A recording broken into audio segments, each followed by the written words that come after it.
Ladies and gentlemen, welcome to Weedy Wednesdays at Vapor Central. Who's ready for a special fucking show? Come on, people. Do you not know the Prince of fucking Pod is here tonight? Marc goddamn Emery's here later. I'm gonna feel this place vibrate all the way to fucking Vancouver. Who's ready for a special fucking show? There we go. That's more like it. Please welcome to the stage your regular host. He's the originator of pop comedy in this fucking world. It's Bryan motherfucking O'Gorman. Sean Brady, everyone. Let him hear it. The world's fattest anorexic. Let him hear it. That man's a genius. Hey guys, welcome. We have a really weird show for you tonight. Obviously, it's a little bit earlier than we start, 7 o'clock, but around that time. It's weed time. It's like 7 something, right? And about 9 o'clock or so, we're going to have a lot of speakers and stuff like that. So we're going to do a comedy show, and we also have a bunch of people in from BC. And strangely, the man himself just got out of jail 2 days ago. Mr. Marc Emery will be here, everybody. So pretty pumped about that. 5 fucking years in jail, man, and the dude just got out, and he comes to our fucking dick joke extravaganza. I'm very excited about this. We were supposed to roast him. My friend Chris and the manager of this place was like, we are going to do a roast of Marc Emery. And then a lot of people were like, maybe you shouldn't do a roast 2 days after he got out of jail, you know? Point taken, point taken. We just think away like, you know, comedians would think. We're like, oh man, if I get out of jail, I just want people to make fun of me getting fucked and stuff. And we're like, no, it's not the case for most people. So we're just going to do a comedy show, and then we're going to have a bunch of speakers and stuff like that. If you guys are talking, please shut the fuck up throughout the remainder of the show, especially if you're some weird white dude with creepy dreadlocks. And also, it's me. It's you. And we also have rule. If you guys have cell phones, just throw them on vibrate or anything like that, so they don't piss off the performers and that stuff like that. So let's get started. How many of you guys have met Marc before in real life? A lot of people.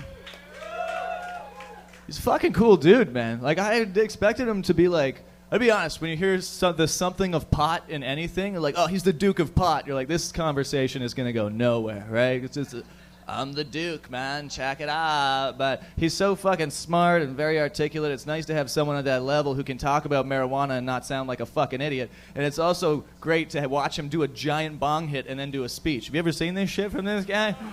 All these fucking people, like, they went to fucking Queen's University for 40 years, and they're trying so hard. He's like, all right, I gotta tell it like it is. And they're like, fucking let him talk in front of the Prime Minister. It's fucking fantastic, you know? He's also a gay rights activist, too. We are rights activists in this place, just like freedom in this fucking joint. We don't care who you are, where you're from, just as long as you're a good person. You don't hurt anybody, and you like dick jokes, we're cool with you. But it's a weird thing, you know, sort of like watch that dude.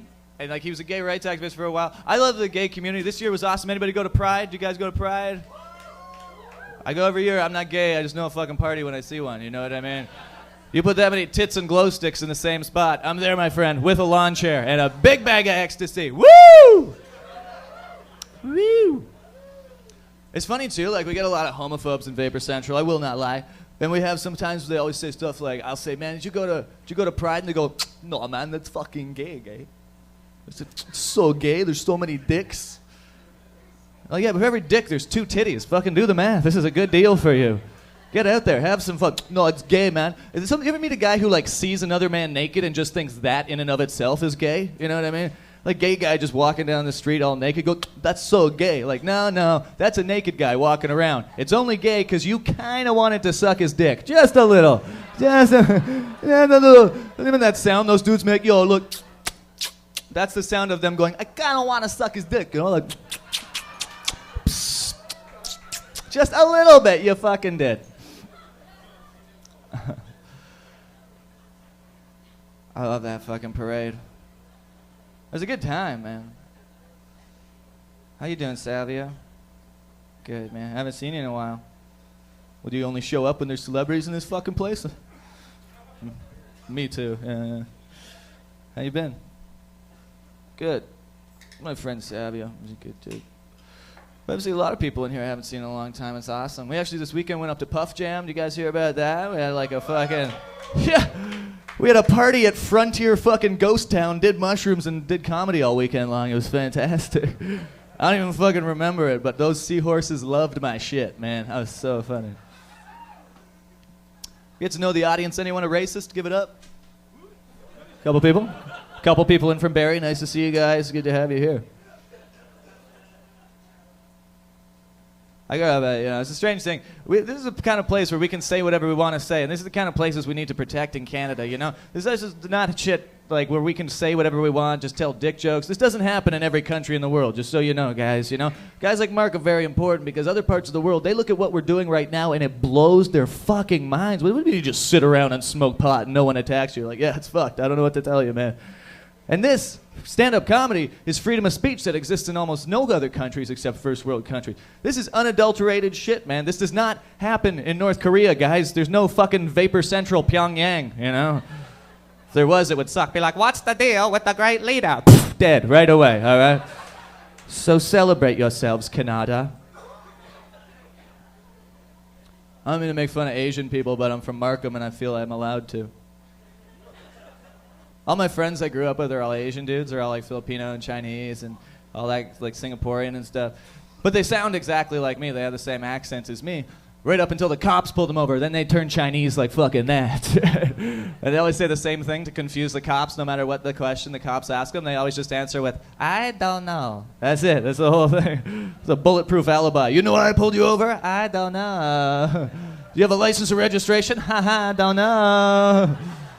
Do you even speak English? I don't even know, bro. Do what you want to do. Haha. Like, ah, fuck this. Just get out of here.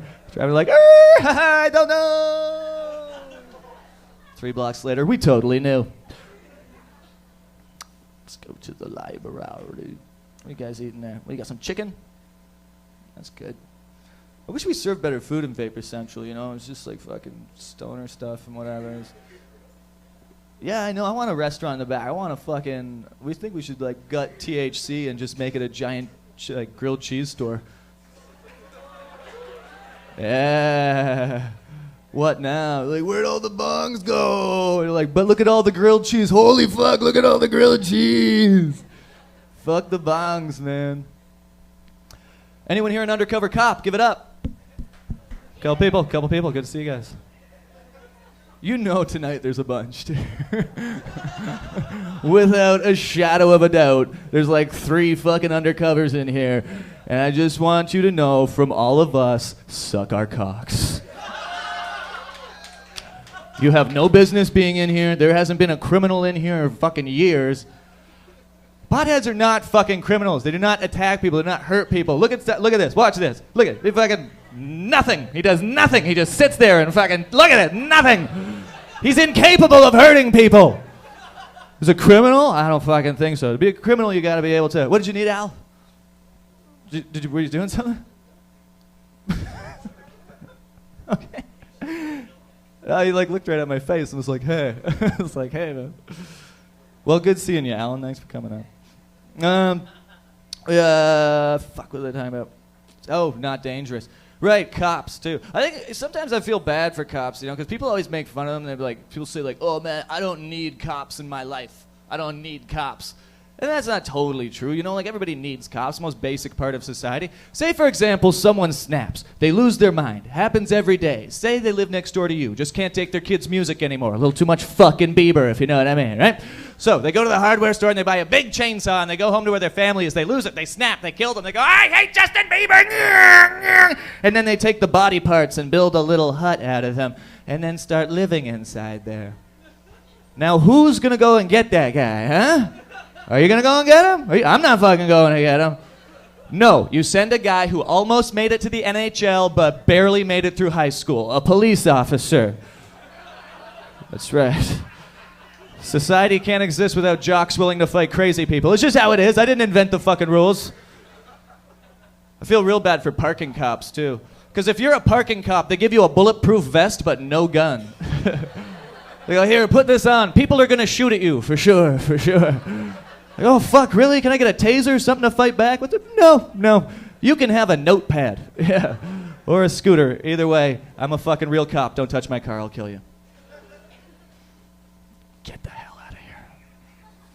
It's so smoky in here already. This is going to be a good fucking show. I've been up for 5 seconds. I already feel like I took 8 hits of acid. It's fucking great. I don't know what you're smoking out there, Vapor Central, but it's not all weed. Woo! Who's smoking crack? Give it up. I'm proud of my mayor. Still proud of my mayor. Did you guys go to Ford Fest? Oh, Ford Fest. Oh, God. It was Rob Ford held a fucking festival. And weirdly, it went bad. Yeah. Didn't go good. Hey, fucking guy, you think he can't handle a city? Why not try a small festival? No deal. No dice. It was like Woodstock for fat, illiterate people. It was hilarious. It was so fucking crazy. I love my mayor because he's accomplished things that no one has accomplished before in the history of Canada. That guy has accomplished things no one's done in the history of the world. He is someone who's done things that have never even been thought of. That's a fat crackhead right there, okay? Take a minute to appreciate that shit. Do you know how hard it is to just be an average-sized crackhead? People smoke crack and they start climbing things and biting stuff immediately. That's what it does. But Rob Ford said, no. Every morning for breakfast, he puts a cheeseburger on a plate, then he puts a bunch of crack rocks on that cheeseburger, then he smokes those crack rocks, then he immediately smokes that cheeseburger. Like a mayor. Like a fucking mayor. Thanks. If that wasn't you, that would have been ugly, Tracy. How are you, beautifuls? Are you feeling good tonight? Sort of. That was like 3 people were feeling it. We appreciate the last 10 minutes of jokes, but I'm indifferent to the rest of this night. We're going to have a fucking blast, guys. I have 5 amazing comedians for you that have worked very, very hard writing jokes and all that for the last bunch of years of their lives. And they wrote a bunch today that I don't know if I can use now, but we're going to have fun either fucking way. We're going to have a blast. We always have a blast here on Wednesday. You guys ready to see some comedy? Let me hear you, Vapor Central! More than that, give it up, give it up. Bring up your first guest, Mr. Brian Hatt, everyone. Let him hear it. Come here, mama. Bryan O'Gorman, give it up for that guy right there, Bryan O'Gorman. Right? Come on. He looks like he's dressed up to host a Twilight fucking game show, doesn't he? A little bit. He's going to tell some jokes, then take your fucking blood. Anyone else see that? Am I alone on this? Okay, he didn't hear the question. That's fine. Hi. Hey, my name's Brian. I'll tell you a little something about me. Growing up, kids used to refer to me as the Pillsbury Doughboy. Yeah, not because I was fat, but because I used to wear a chef's hat and tiny scarf like 24/7. Right? Usually baked, for sure. You know, very ticklish if you poke me. Absolutely. Plus, I was fat. I was lying before. I'm surprised you didn't catch on to that. I'm huge. I actually don't like the term fat.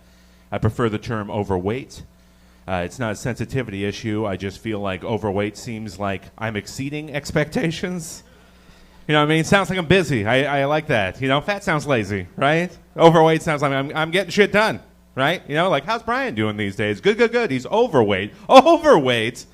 That's incredible. I remember when he was just fucking fat. That's great news.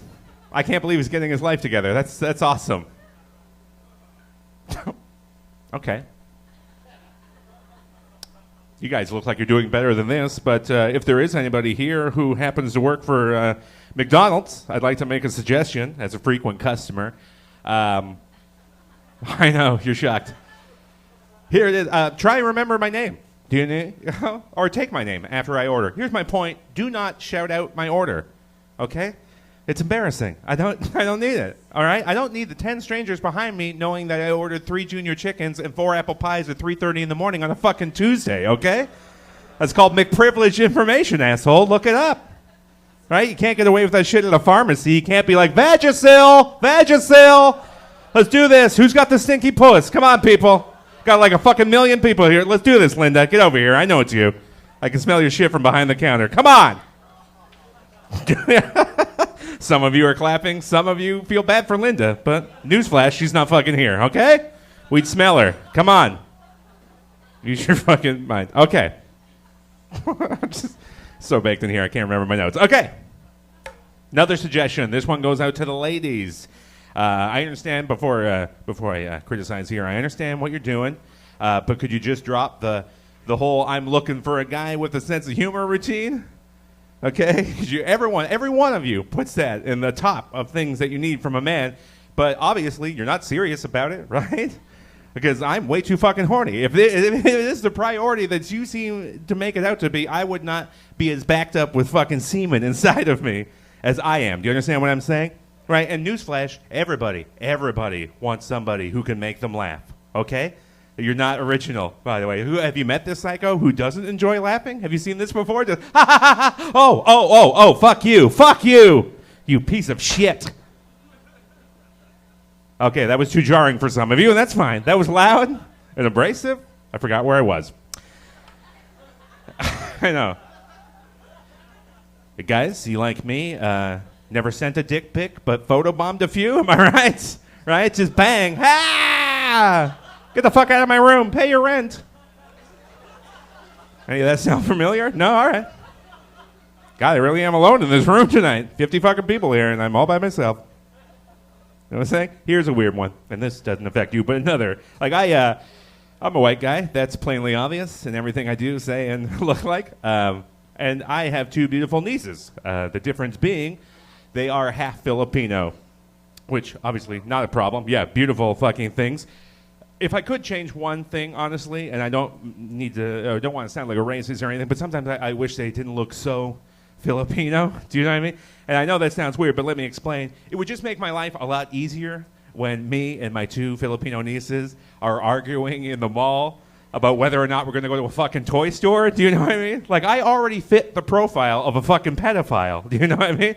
Now I'm grabbing two fucking children who don't look a goddamn thing like me, and we're screaming, no, I don't want to go. Right? I'm looking around, fucking sweating my balls off, seeing if anyone's calling 911, trying to cover their fucking mouth, like, shut the fuck up, get in the van. You know? It doesn't fucking look good, is my point. But can't change what you are, right? You gotta be a little bit nuts to do this job. I don't know if you're picking up on that yet, right? A lot of psychos in this business, for sure, right? I mean, let's examine what I'm doing here. I'm standing in a fucking, pot-filled room, right? Earning no money. Right, doing the one thing most people fear, talking in front of an audience, right? Doing it all for Canadian money? That's fucking retarded. That's insane, right? Who does this? Nobody. That's a terrible choice for a life, If you want to know the kind of mind you're dealing with here, or if you're interested in doing stand-up and you want to know what kind of guy does this, here's the kind of mind you need, all right? This is the thought I had on the subway ride over here, and that is, if I were to grow a Hitler mustache on my face, people would be outraged, and rightfully so. However, a woman can take that exact same patch of hair, drop it directly above her clitoris, and it's the sexiest thing you've ever seen in your fucking life. Isn't that bizarre? Up here, no good. Down here, yeah, scooch over. I love it. You know what I mean? It's just a matter of fucking inches. Completely different meaning. Right? That blows my mind, right? And I feel a little guilty for enjoying it here, because every time my eyes see it, my dick immediately hiles. Do you know what I mean? My pure! I love you, tiny clitler. That's it. I got him to move. I'm killing. Yeah, fucking right. This one, I just realized this one. I want to blow your fucking mind right now. Does anyone else notice the goddamn delay on the TV? Check this out. Cha-chow! Whoa! Kapow! Right? That blow your fucking mind? Is it just me? All right. I'm not looking at my notes. I just want to see if my mom called. Nothing. What a piece of shit. I'm sure at this point in the show you're probably asking yourself, I wonder what Bryan's policy on public breastfeeding is. And that's a great question. Right? Thank you for bringing it up, Vapor Central. To be honest with you, my opinion on public breastfeeding is exactly the same as my opinion on chewing gum.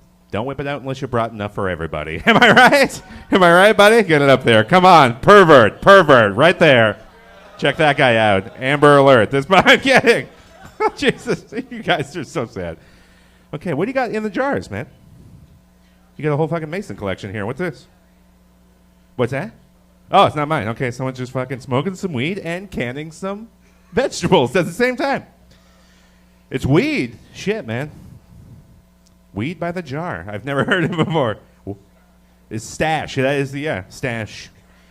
Yeah, I don't know about you people, but I don't want to be cremated scattered so much as I do want to be stashed. You know what I mean? Ideally, I'd like my ashes to be put in one of those novelty horns where you blow on it and the shit hits you in the face. Well, I just hope you don't get it. I'm just saying. Right? Go out on a joke. All right. I probably don't fuck as much as you think I do. All right, cheers, everybody. That made me feel better about my life. Cheers. That's great. No, I fucked triple, whatever you were thinking. Go to hell, all of you. Add 8. No, I'm not Don Juan. I will admit that. Okay, I have dated women before, though. Thank you very much. I just dumped one not too long ago. Not that I'm bragging. True story, though. The only reason it's interesting, to be honest with you, is this is the only time in my life where I have initiated the breakup. Yeah, as opposed to hearing about it per se, right? Yeah, and I didn't dump her just for the sheer thrill of knowing what it feels like. Okay, I'm not an animal. Yeah, no, it needed to be done. I promise you. Okay, I'd accidentally got involved with one of these super high maintenance types. You ever dealt with this insanity before? Just constantly bitching. You know, like, hold my hand, feed my dog, walk me home, where's my food? Blah. Blind people, am I right? I thought you'd appreciate that. That's called a slow burn, everybody, right there. You gotta fucking listen on that one. I'm not making fun of handicapped people, okay? It's just a fucking joke. All right, relax. There's no fucking blind people here. Hey, if you are blind and you were offended by that joke, I will apologize. Just find me after the show, okay? Feel it out. Okay, I've been Bryan. You guys have been lovely. Welcome Bryan O'Gorman back. You gotta get your stage shut. Get it. You gotta get amped up. You wanna run with the dog, get your cage. Give it up, Brian Hatt, everyone. One more time. The Blonde Thunder. I know Brian since I first started comedy, and he taught me a lot of stuff about it as well. He was a wicked dude to me. He was a really good teacher. It's important to have good teachers. Because sometimes you learn things that you don't need to know, and people force that shit on you, you know, like math and stuff. When I was a kid, I was really bad at math, and so I would sneak calculators into the exams. Fucking genius, right? But my teachers would get mad at me, like, Bryan, you can't just pull out a calculator whenever you need it. There's never going to be a time in history you'll be able to just have a calculator whenever it's needed, you know? Guess what I have with me wherever the fuck I go now? A calculator attached to a phone, a camera, and all the knowledge in the history of the world. Yeah. Fuck you, Mrs. Urbitowitz. From now on, I'm only listening to Japanese dudes. Try to be gentlemen in this place. Please, if you can. Ladies, men. Just try to be cool. Dudes especially, try to be gentlemen. I try to be a gentleman in these bathrooms, and, you know, if I'm at, like, a girl's house and I don't know her that well, gotta be a gentleman. I'll put my whole penis in the toilet water so she can't hear me pee. I'm a gentleman like that. I'm a fucking gentleman like that. You gotta have couth. Sometimes, too, if I go into the bathroom, I see a little bit of poop on the porcelain, I'll spend my whole pee trying to pee it off in the toilet for the next guy, because I'm a gentleman. I don't know. I was raised right. Don't mean to be gross.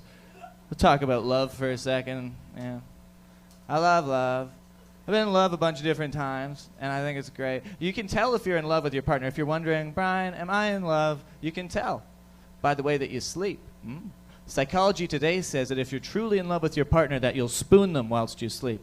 And if you're not really in love, you'll just be on opposite ends of the bed. And I would say that's true because how much I care about someone's directly correlated to how much I let them fart on my cock when they're passed out facing away from me.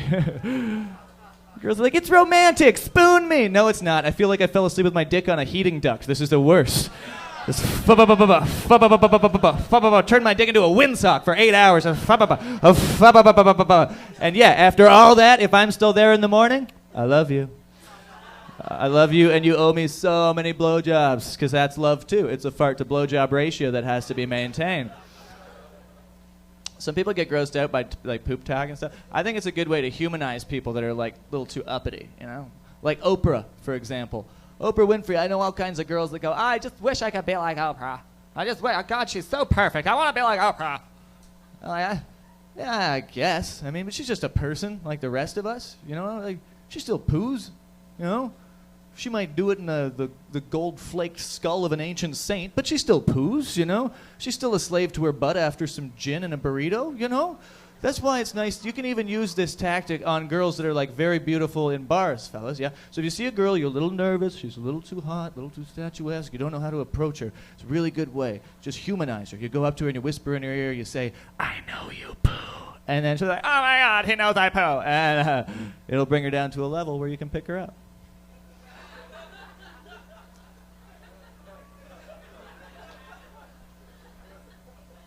Gross. We're having a lot of fun, though. Speaking of poo, your next guest. Yeah, sure, actually, I'll do that. Your next guest is one of the best performers in Toronto right now. She's absolutely amazing. A bunch of different shows all over the city. Very funny with one called Sal and Sandy. A duo that she does with a guy called Phil Lutz. If you ever get the chance to go see those shows, please do. In the meantime, we have her here doing stand-up. Please welcome the awesome Sandra Battaglini, everybody. Let her hear it. Guys, keep it going for Bryan O'Gorman. Come on, guys. Keep it going. He's been rocking it hard with that fucking red top. I love it. I love the red top. Makes me think he owns a fucking whorehouse. You know what I mean? Lounge singer. He's like a whorehouse lounge singer. You know what I mean? Like fucking sweaty fingertips. You know what I mean? From eating spare ribs and doing a little puss. You know what I mean? It's a whorehouse. You know what I mean? Like just a little bit just on the fingertips, little puss. You know what I mean? Guys, yeah. Right? Just like everything, just a little sweaty. I love it with the mustache. What did he say before he came up? Speaking of shit or speaking of poop? Do you remember? Nobody remembers shit in this fucking room. Honest to God, I was having a paranoia attack over there. I'm like, take it fucking easy, man. Right? Okay? Guys? Just don't be paranoid, okay? Take it easy. When Bryan was talking about a cop, like if a cop came in here, you know what I mean? Like I would just be like, I'd look at him, I'm like, get rid of these animals, get them out of here. You know what I mean? Look at these fucking animals, get them out of here. Just, anyways, wow. Guys, I'm fucking high, let's do this. Okay, whatever. Right, is everybody feeling good? Pump it to the tits? Yeah. Okay, I was at a bar, being cool, had to go to the bathroom. And then there was this fucking ad. You know those ads, the disease ads they have on the back of the toilet, the back of the fucking bathroom? Like, I was fucking feeling great, and then there's an ad for HPV. I'm like, oh, fuck, here we go. Here we go, downer times in the fucking toilet, right here, right?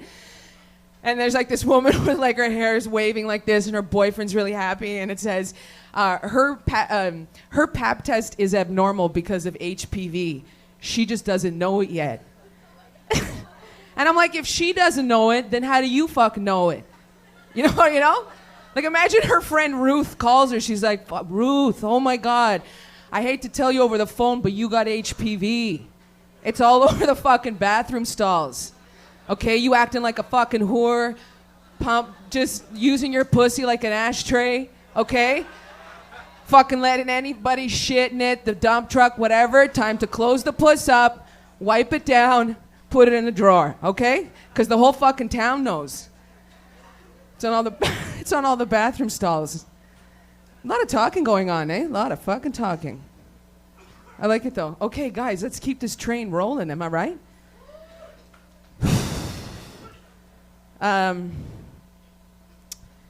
Yeah. So Bryan was talking about sex too. I guess he was talking about everybody talks about sex. I used to be on Tinder. I don't know if anybody recognizes me. Right? Very popular on Tinder, I'll tell you that. Got a lot of hits. You know what I mean? But it was always like, okay, this is great over here. Eh? You guys on Tinder? Anyways, why did I get distracted? I'm too fucking high. What is in this room? Like cocaine dust? I'm fucked up. It's like cocaine dust. Just, they pump it in the room. They're like, do you think you're high on marijuana? Nah, it's coke. Okay? Oh, yeah, so I'm on Tinder, and I was talking to this guy, Joey Augustino. I don't know if you know Joey Oggs. But we're talking. The first thing he's like, hey, how are you? Good. And I'm like, good, how are you? And the next thing he says is, you guys are talking so fucking loud, guys. You guys are fucking me up. Seriously, holy fuck. You're so cute, but shut the fuck up, bro. Holy fuck. You know what I mean? I'm like, she's yapping like she's got, I don't, what the fuck were you talking about? Please tell me. It was so loud. I honestly, I'm not mad, but fuck, I'm mad, man. Fuck. You know what I mean? I'm fucking trying to do my jokes and I hear a chirping bird in my fucking ear and I'm like, am I going crazy? Because that's what it feels like. After that supermoon, I've been spinning out of control, guys. That supermoon fucked me up. Okay, I don't give a fuck. I follow the moon. When it's full, I'm fucking full. You know what I mean? I gotta let it out. I gotta let it out. And then the bird, you know what I mean? This bird, I can't deal with it. Speaking of fucking birds, right? Speaking of the supermoon, I know I didn't finish my last joke. I'll get to that. Don't judge me, bro. Don't judge me. I know you're not. It's okay. I like your black shorts. Give it. Always has a new product called Always Night. It's for nighttime. And the ad says, why go to bed with a pad that thinks you're standing up? And I'm like, thinks? Right? This pad thinks? You'd think that if it thinks, the thought would cross its mind like, what the fuck am I doing under this bleeding vagina? You know what I mean? Like, there's a whole world out there. I want to go to the park. The park is fucking beautiful. There's trees. There's sky. You know what I mean? I don't want to be under this fucking shower of sorrow over here. You know what I mean? This bloodbath. I'm fucking done with it, you know? I'm going to go hear a bird chirping in my ear to make me think I'm going fucking psycho. Oh, well, that wasn't hard. Wow, it quiets down really quick in this room, eh? Shuts off. I shut off the whole room. Okay, guys, let's pick it back up. Let's fucking pick up your genitals, man. We were rocking it. What happened? That's the thing with the fucking this room, man. Sucks you into the depths of fucking hell, right? Don't you feel it right in your crotch right now? You're like, holy fuck, I'm horny and high. Or I don't know. I know this feels weird. Does it feel weird right now or is it just me? Is it weird up here, guys? Is it fucking weird? Guys, help me over there. The fucking comics over there fucking jacking off in the back, man. Yeah. That's what they do before a show. They're just fucking holding their cocks in their hands. They're like, yeah, I'm just going to stroke it before I get up on stage and spew out my fucking semen jokes. I'm the same with the labia. Just keeping it open. You know what I mean? Spreading it out. You can't keep the lab shut. It's not good for your health. Okay, guys, I'll do one more because I think I want to breathe again. Like I'm holding my breath. Anyhow. Oh yeah. So I'm a clown. I work for the circus sometimes. I know, what a shock, right? I don't do kids parties. I more do like adult stuff, not porn. Okay, so get your dirty minds out of the fucking dirt bag. But one New Year's Eve, I was asked to entertain children in Barrie for New Year's Eve, minus 35 in fucking Barrie. And I'd never done this before. And then I'm like, what the fuck am I going to do? And my friend says, just blow up balloon animals. I'm like, wicked, right? So, but I don't know how to fucking make balloon animals. So I go to Barrie and I'm dressed like an Italian Viking opera singer and I got a bag of balloons, you know? Just using my imagination, right? So I go up to this one kid, I'm like, hey, what do you want? And she's like, a dog. So I like blow up the balloon, I tie it, I turn it upside down, and I'm like, look, a dog. And she's like, and then she looks perplexed, and I'm like, use your imagination, right? And then I had a fucking lineup of kids, guys, a lineup. I'm like, these kids in Barrie are stupid. I'm like, they're lining up for nothing. You know what I mean? Like, literally, one kid was crying. I'm like, oh, this is out of control, man. I hit a nerve in this town. I hit a fucking nerve in Barrie with those dumb kids wanting nothing, okay? And then I go up to this other girl, and I'm like, hey, what do you want? And she's like, a giraffe. So I blow up the balloon, I tie it, I turn it upside down. I'm like, look, a giraffe. And she's like, that's not a giraffe. And I'm like, use your imagination.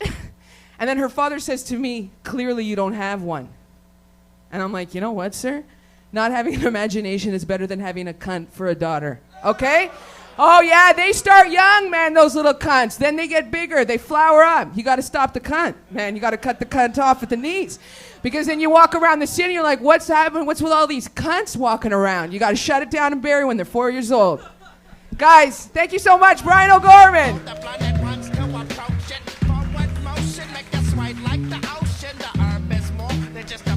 Sandra Batta-Fuckaglini, everybody. Give it up for her. What a funny guinea. That chick is so fucking nice, man. You don't even know. And she also, the shows she usually hosts are usually at the Underground Comedy Cafe on Queen Street. Another one of our weed-friendly venues here in Toronto, so go ahead, check that out as well. Just a reminder, if you guys are at the show, please be quiet. Even if you're an activist who's like made like 1 million pounds of weed oil and whatever, I don't know what you people do. Just fucking shut up while the comedy's going on. And we'll have a good time. And then we'll be quiet for you guys when you're talking about weed and, like, you know, not being funny. Okay, so here, we're going to give this G thing away. You guys want to be G's? Check this out. Yeah, it's from G Pen, which is a pen that gets you high, guy. And look, it gave birth to a little baby bag as well. So Medicali and G Pen gave this to us. Anybody want a G Pen bag? If you can tell me the name of Cheech's partner. No, it's some babe named Marika. Tommy Chong. Who said it first? Okay, let's do a different one. What is Snoop Dogg's real name? Right there. Who was that? Okay, come on up, duder. That's a fucking hard one to get, man. Calvin fucking Brodus. Give it up, everybody. Everybody knows what fuck Chong is. Ready, feller? Cheers, buddy. Sweet hat, too. Love those po' boy hats. Yo, hey. This guy was talking about going to the hospital the other day, and I went to the hospital. So this girl that I've been dating, she got all sick, and she's like, I feel terrible. So I took her to the emergency room and stuff like that. The guy comes in, and they bring me into the room with her and stuff like that to, like, you know, sort of comfort her. And he says to her, he goes, I'm sorry, ma'am, you have a UTI. And I was like, you fucking slut. Who have you been fucking? And she's like, it's a urinary tract infection. And I was like, okay. And then the guy says to her, he's like, so you're okay, though? Like, other than that, it's just like no discharge? And she goes, no, I'm good. And then he looks at me and goes, what about you? Any discharge? I'm like, you don't even know who I am. I'm just some dude sitting here next to her. I could be her father for all you know what I mean? Just checking, but no discharge. Okay, good. You want a coffee? No discharge? Good? Okay, good stuff. Well, yeah, and feel free, guys, to smoke your reefers. We have bongs in the back if you guys want to rent bongs. We have pipes. We have bubblers. We have rigs for oil. We have all kinds of shit. So go to the back. Make sure you tip our Vapor Central staff, too, because they're high as fuck and they need money for drugs, let's be honest. Can we give a round of applause for our Vapor Central staff? They're working very hard today. There's a ton of people in here. We're trying to be nice. They're trying to be nice, and we're having a really great time here, and we appreciate you guys working really hard. Now, we're going to bring up your next guest, who's all the way from the Niagara region, so he'll probably be on crack. Give it up for the awesome Jeff Paul, everybody. Let him hear it.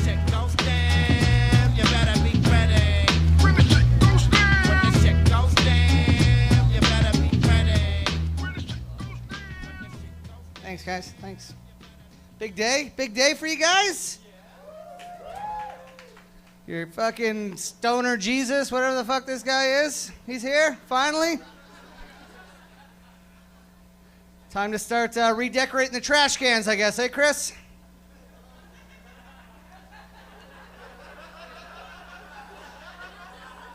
Yeah. Thank you. Gotta get a new logo around here. How's everyone doing? What's, you guys got the snacks, eh? I am hanging with you guys. You guys mind if I record this? Good. I'm gonna record this, so. I got 4 audio channels right into this iPhone, thank you. But yeah, I'm gonna record this, guys, so when I'm at home tonight, staring at the gun I keep on my coffee table. Gonna have this recording to help me make that final decision, so. Please laugh, Vapor Central. I need this tonight. It's probably poor timing on that joke, eh? Oh, suicides in the news, though. Anyone here ever kill themselves? Just checking. I had a girl threaten to kill herself on me one time. I was gonna leave, and she said, "If you leave me, I'll kill myself." I couldn't get out of that fucking house quick enough, man. Oh, man, I left so quick. I left all my rope in the garage. Left the gun just sitting there on the coffee table, locked and loaded. But guys, if you can get a girl to end her life at the end of your relationship, fucking do it, man, because it is great.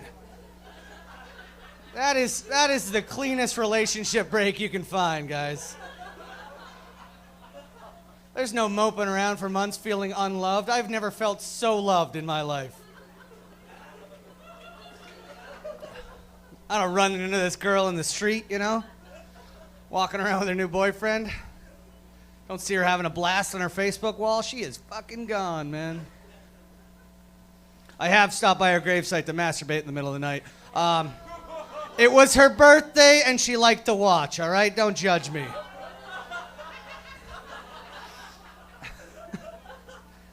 Oh, man. Let me go from here. We were supposed to roast. I wrote roast jokes all day. They're not getting used now. That sucks. Coming up here angry. You gonna be able to get all that weed into that fucking joint? All right. I'm gonna grade that at the end of this. I make good pot brownies. And at the end of the school year, I had a teacher friend ask me if I could make him a batch of pot brownies because he was going on his end of the year camping trip with his students. Taking a bunch of grade 6 students camping, asked me to make him pot muffins. Specifically said, make sure there's no nuts in them. Why no nuts? He goes, well, if the kids get into them, they could have a nut allergy and die. I go, but you're not worried about the fucking weed? He goes, no, that's not going to kill them. But he actually set it up in his head as a defense if he got busted. He's like, well, at least they're nut free. And then everyone would be like, well, that's good, thank you.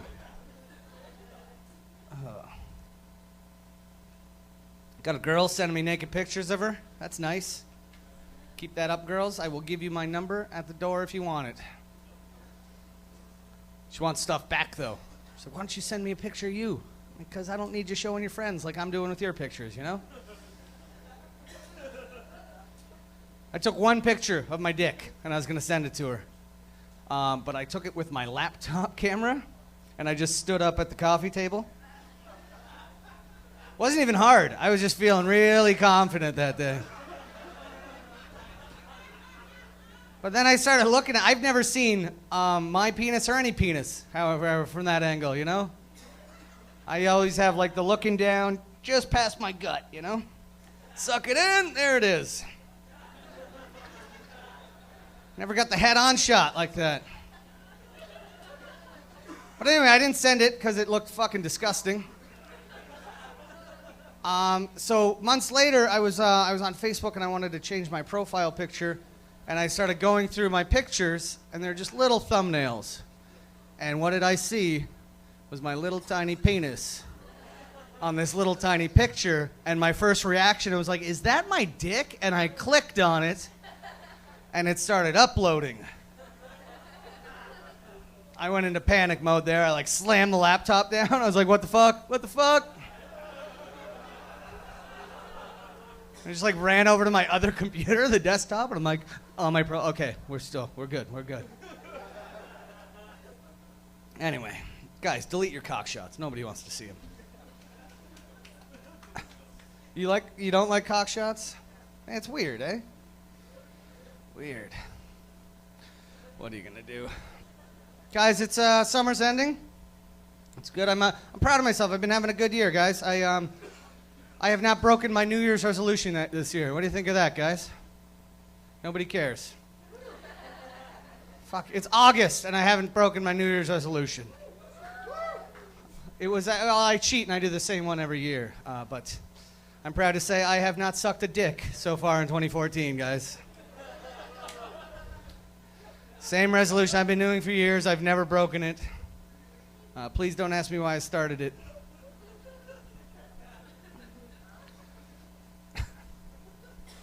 Oh, man. Well, that went great. I ate mushrooms on Saturday night and went to the Taste of the Danforth. Has anyone ever eaten mushrooms and walked around with 1 million people? It was awful. I chose to have a good night. That's what I chose, all right? Yeah. It was not, there was no tasting being done. Everything was cardboard. And everything looked like lizards. I'm not putting that in my mouth. But we got through it. But actually, guys, I quit smoking pot this year. What do you think of that? Don't worry. It was for a week in May. I made it that whole week, guys. Try it. Try it sometime. You want to get really high? Quit for a week. And then, boom, it's like fucking high school all over again.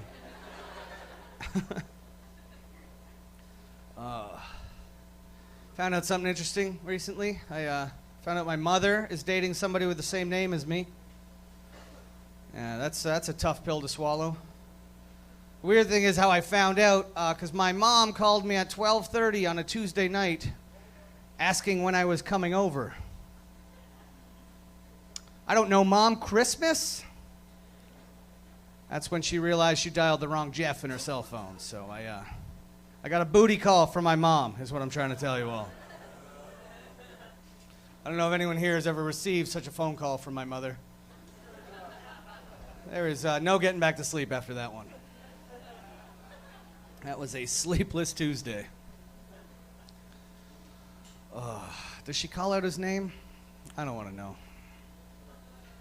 Is my name now Junior?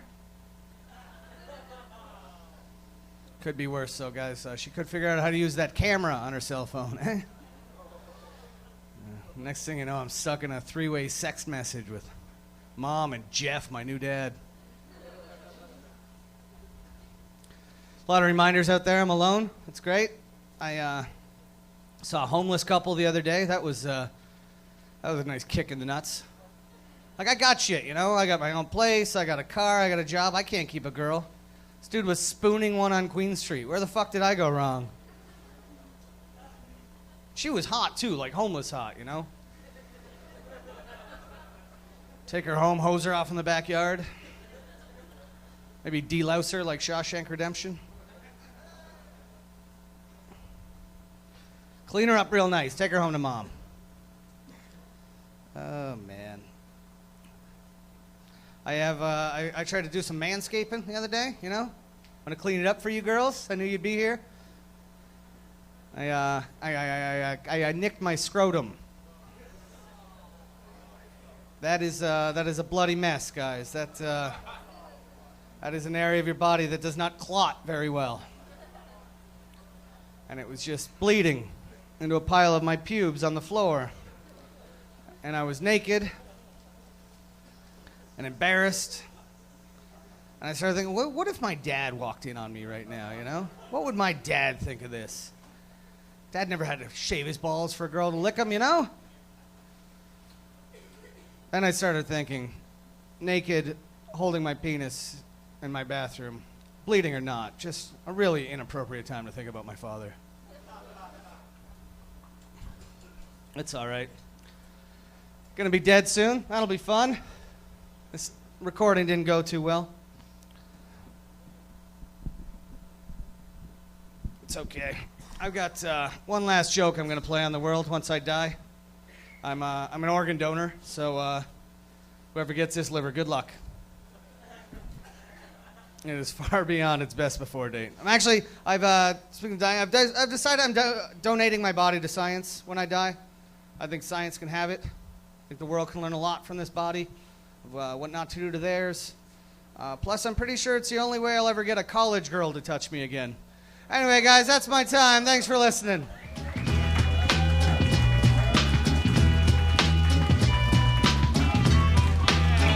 Give it up for a pierogi with a beard, everybody. Let him hear it. Let him hear it. Getting these roast jokes out, huh? All right, guys, I'm just going to throw this out there for the whole crowd. If you're in the front row, a lot of comedians are just sort of like saying they can hear a lot of stuff. Just do me a favor. Just try not to talk when the comedians are on if you're in the front and stuff like that. Otherwise, we have a rabid tiger that we released that just runs up and down, bites people. That might be fun. You're right. Bring up the rabid tiger. Thanks. Thanks, Opus. Opus, everybody. He'll be up here later, and I'll be heckling the fuck out of him the whole time. It'll be fucking awesome. Actually, we slept together this week, didn't we? We did. me and Opus were in the same cabin in Frontier Ghost Town. And the ghosts of whatever the fuck he ate just kept coming out all night long.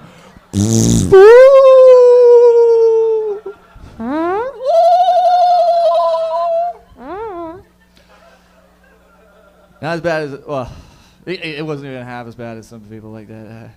We had some good accommodations. I was glad I was with who I was with, you know what I mean? It's like one of those weird fucking camp situations where you're just like, oh, God, please don't let me be in the green fucking cabin, you know? And then you're there and everybody's some fucking nerd that doesn't smoke pot. You're like, God damn it, you know? Nobody went to camp here. Okay. I've been to lots of places in BC. Do we have a lot of people here from BC? Give it up for British Columbia, everybody. Let me hear. Love BC. I got a friend out there. I was going to go camping in the mountains, and my friend, he warned me. He said, hey, man, whatever you do in those mountains, do not bring your girlfriend.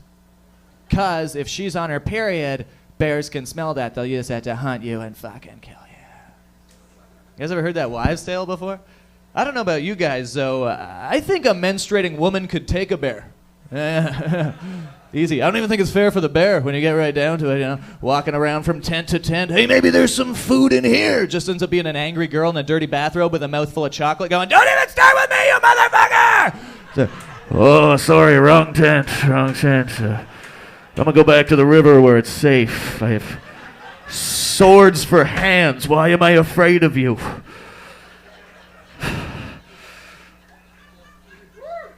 Are you doing? I can't. I just can't. So we're going to bring up your next guest, who is a goddamn comedy icon in this country. If you are into zombie movies at all, let me hear. You guys love zombie movies, horror flicks? Anybody? Yeah. If you love your zombies, this man has been in more zombie movies than a fucking zombie. It's unbelievable. Dawn of the Dead, Day of the Dead, Dick of the Dead. This guy was in all of them. And honestly, one of the funniest dudes going. Please welcome the incomparable Mr. Boyd fucking Banks, everybody. Let him hear it. Like shit on the carpet, still it goes down smooth when I get a clean hit of the skunky, funky, smelling green shit. One more time, Mr. O'Gorman and everybody else in the show tonight. Everybody have seen, God damn it. Yeah, that's enough. You know, folks, if you're feeling down, don't feel down. I've got this wonderful stress buster I always use, you know. I just lie back and I imagine my dog and cat rolling me a joint. Oh, aren't they adorable? Just sit back, just imagine your dog and cat rolling you a joint, you know? It's like, oh, aren't they adorable together? You know, 4 paws and not a thumb between them. Oh, they try. It's a lot of, they were not successful on the first try. That's the beauty of it. Trial and error. The dog helped with the slobber. Sure he did. He's a good pooch.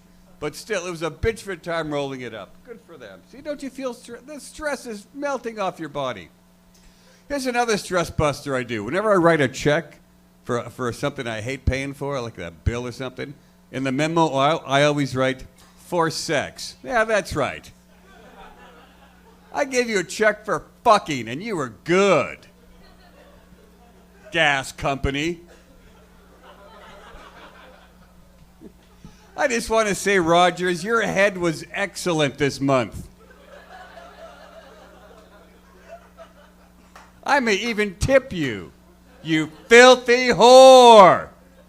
That's what I say when I pay the bill, too. You filthy whore. Oh, they hate me at Rogers. They're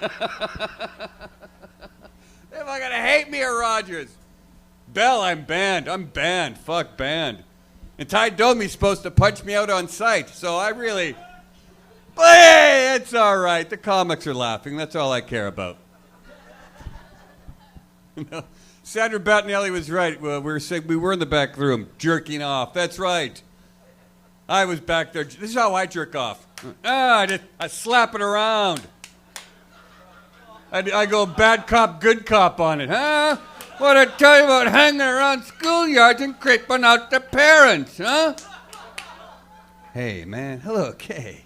My buddy, he's under a lot of stress. It's all right, Dick. It's okay. You know, that ain't so bad. He's been under a lot of pressure, man. It's okay. Just tell me where the body is. Tell me where the body is! Yeah! Then I come like a weasel. Oh, just all over the wall. Try it sometime. Try it. I don't care if you laugh or not, but I'm glad you are. Yeah! Oh, you know, hey, here's the Marc Emery, man, doing fucking half a decade in prison. Holy fuck! Wow! I wouldn't do that. I would snitch on my friends in a heartbeat. I would turn in my fucking mother to stay out of jail. Are you kidding? Well, not my mother. No, I'd take it from my ma. I'd take one from ma. But that's it. Nobody else. I'd snitch on everybody here. Nobody. Fuck prison. Oh man. Never mind rape. What about the beatings? Ah, fuck. It's hard to go limp for a beating, huh? Don't you think? You know? That's a lot of fucking yoga, I would think, huh? To take that kind of pounding. How about you stop beating me up and just fuck me, for God's sake? Can we? Fuck! I hate prison. I should have snitched on Mom.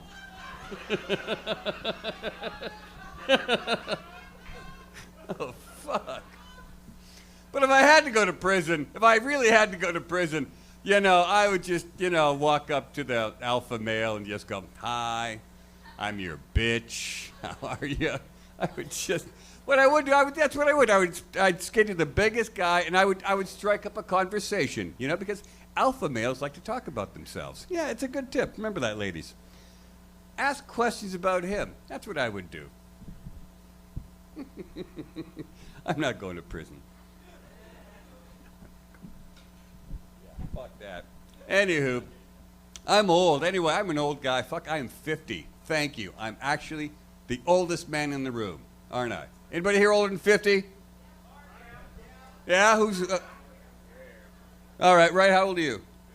56, all right. All right, so we're in the gang. We're 56.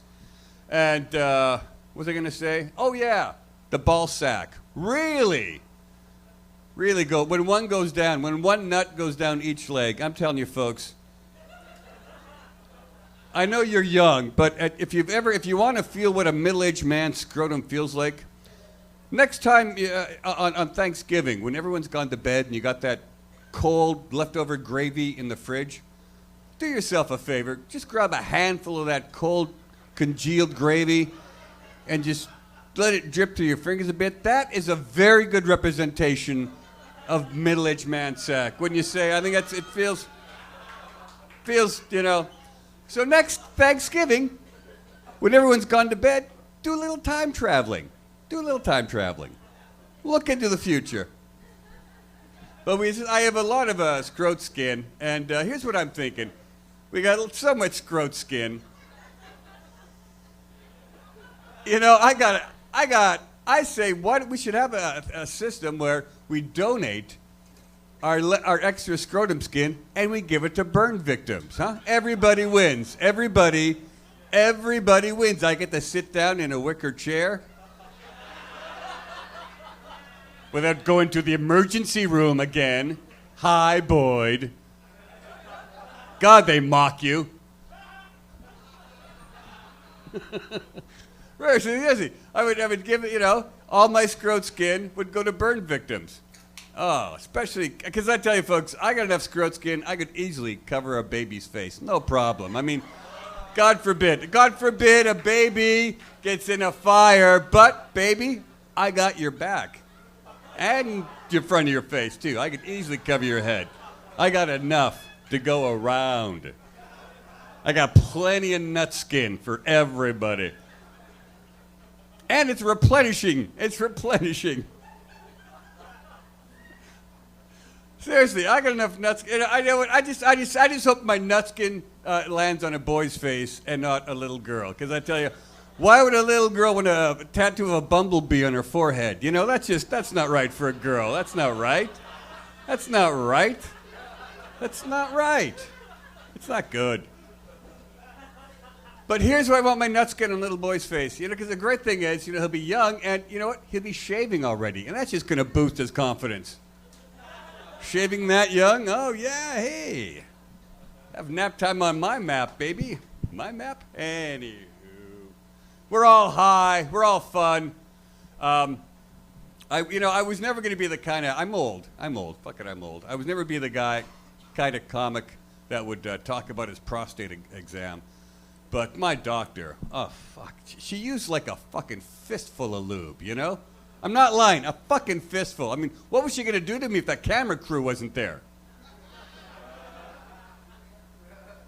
Why was a camera crew there at the doctor's office? I might not have been at my doctor's.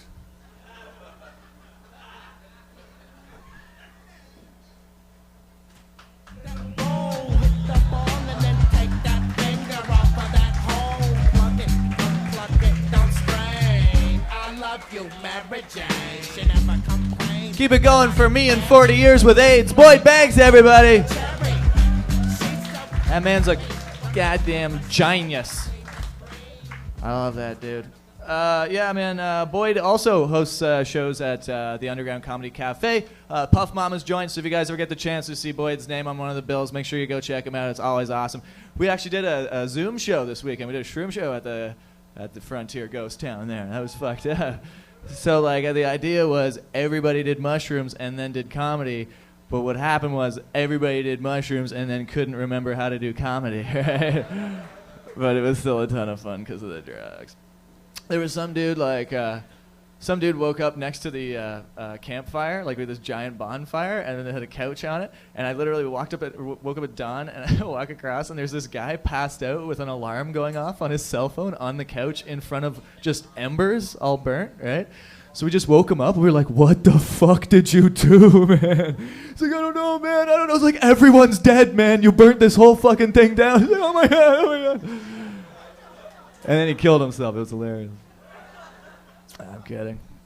Yeah, man, we got a couple more comics, a couple more speakers, and or a couple of speakers. We haven't really had speakers yet, but we do have the amazing Matt Murnau's going to talk, Opus is going to talk, Dana Lars is going to talk before Mark, and we have one more comedian for you guys who's the host of the Thursday show here.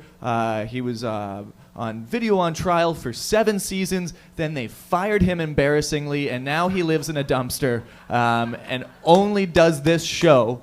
Other than that, he just sort of hangs out. But he's one of the best comics on the fucking universe. He's my bro Ham. Give it up for the awesome Hunter Collins, everybody. Let him hear it.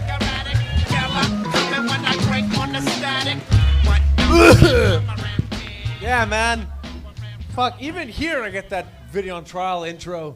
And I know some people have heard of the show, and they're like, "Oh, I've heard of that." But then I show up on stage, everyone's pissed off. I'm not Deborah or the gay guy. Worry about it. Thanks for coming out, guys. Got a little date tonight. Got date 3. Making enchiladas. This girl's coming over. I'm surprised she gave me 3 dates, though, because I'm really bad at sex talk. But good the regular talk that got me the sex, you know what I mean? So, date 3. Come along, but you gotta find a girl who's good at sounding good in bed. But you ever get out dirty talked by a woman in the sack? Don't know how to deal with that, Because usually the guy's supposed to be the awful pervert in the equation. If you get out dirty talked by a girl, it throws you for a loop. Don't know how to deal with it, you know? You'll be in there as a dude doing all your best sex talk, like, ha ha ha, yeah. Girl, I love them titties. You throw out a dem, right? You never say that in normal life, but all your blood's in your dick. You can't think straight. You start saying dem, you think you're Kanye and shit. And you follow that up with like, oh, you got the best labia, just naming parts, right? Then the girl kicks it in overdrive. She's like, yeah, take that condom off. I want to feel that skin on skin dick so deep in my pussy, up in my guts, I can taste that shit. As a guy, you're just left there like, respect yourself a little.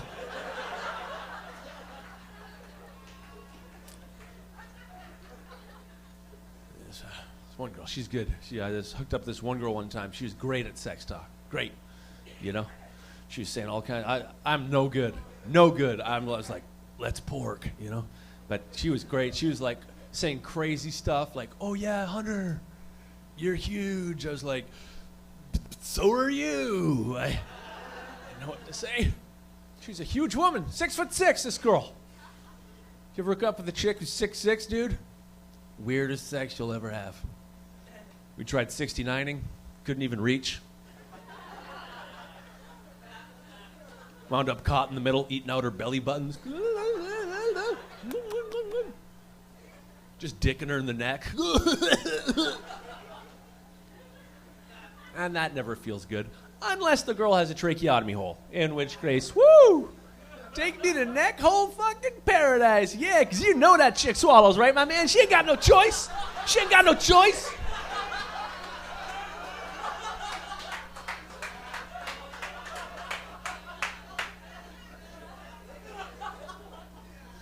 That's what I call deep throating. I think I hit a lung.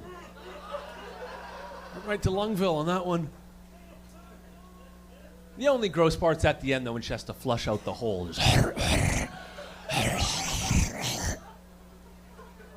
Vapor Central. It's just coming out of a neck hole. Grow up. Acting like you never heard of this. But this girl I'm seeing later tonight, I pulled the worst sex talk, man. It's so dumb. I can't believe I said this. She's wee. She's like just above like 5 feet tall. So I'm there and I go, oh, I can feel the end of your uterus. Luckily, I was behind her because I was just like, Jesus Christ, shaking my head like, what are you thinking? But here, why I said it, it's because, guys, remember the first girl you ever fingered, right? And you ventured a bit deeper, you know? And you feel that nub thing?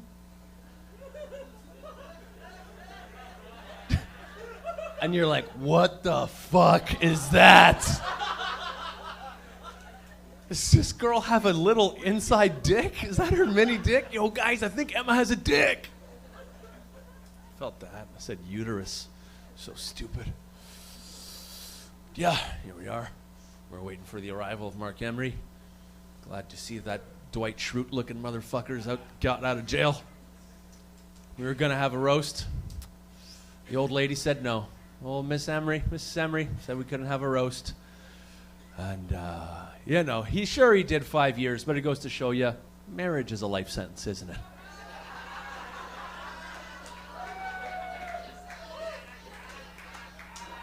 But hey, what the Kesha of Canadian politics wants, the Kesha of Canadian politics gets.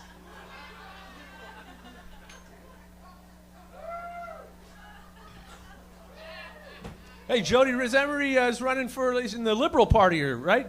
She, federally? That's pretty cool. I like Trudeau. I'm a Trudeau guy. I do. I don't know if you guys like Trudeau. But, you know, he may help legalize weed if elected. I think that's pretty cool. And I also like Justin Trudeau. I'll tell you why. Because finally, we've got a party leader who actually looks like he's finger banged a couple chicks in his day. Hey! Isn't that nice for a change? That's who I want to vote for. A guy who walks into Parliament, the case of the Monday morning fish fingers. You know what I mean? That's who I'm voting for. Youth. You are pregnant, right? cool. That baby's gonna come out chill. Baby doesn't cry, it's just like, put on Trailer Park Boys.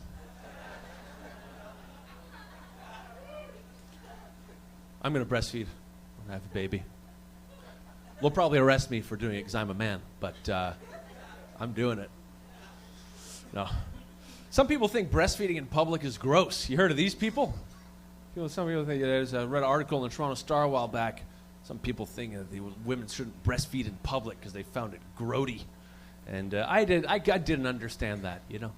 And until I saw a woman breastfeeding in public one time on the streetcar, and I turned over and just caught a glimpse of her for like 6 minutes. And then I actually understood both sides of the argument because I saw her there, and part of me was like, ew, but all of me was like, nice. It's like 85% of a boob right there. Because I'm a boob man. Round of applause, the straight guys and lesbians here who are boob men. Yeah? How about the ass men? Oh, okay, we got the Scarborough Edge going on here. The Scarborough Edge. Leaning to ass men. Yeah. You ever ask someone that question, though? And they give you some weird third-party body part? Be like, hey, you an ass man or a boob man? Guy goes, nah, bruh. I'm a knee guy. I'm way into knees. Like to put them together. Looks like a little butt. Fuck that. Fuck the knees. Get a KJ. People learning some weird shit. All right, we covered my political material. We covered my dirty talk stuff. What's left? Maybe I'll take a second to welcome everyone here from every different belief structure. Because we tend to bash on certain more conservative lifestyles here at Vapor Central. But I like to include everyone, regardless of what you believe in. So to all our Christian friends here today, I hope you guys are pumped up for a real dandy time at church on Sunday. To our Jewish friends here tonight, I hope you guys are pumped up for a real dandy time at Jew church on Saturday. And to all our Scientologist friends here tonight, you weirdos, go fuck yourselves.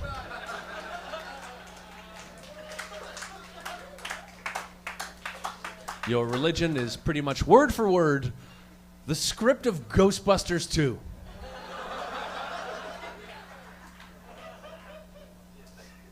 A lot of ectoplasm in those scriptures. I used to be religious until like an untimely death took place in my family, and I decided to renounce fundamentalist Rastafarianism. And now, as far as I'm concerned, there is no Jah.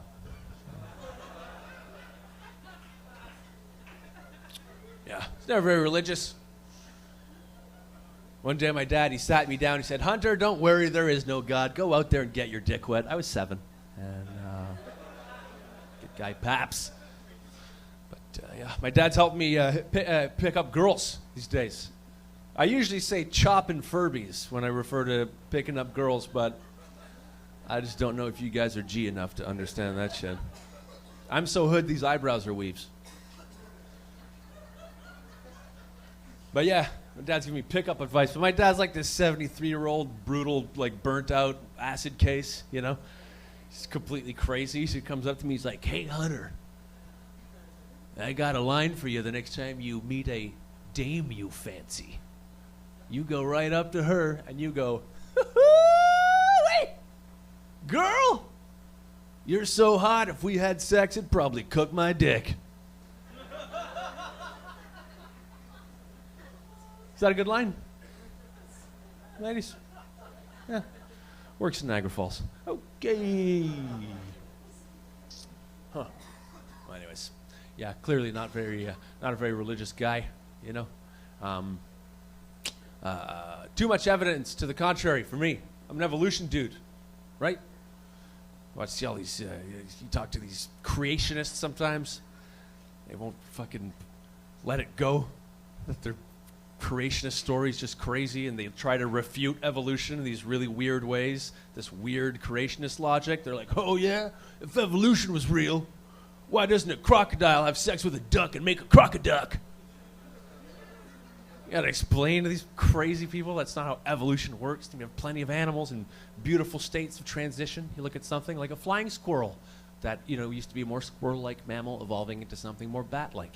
You look at sea lions that used to be land predators, but after spending so much time in the water, started becoming something more sleek and dolphin-like.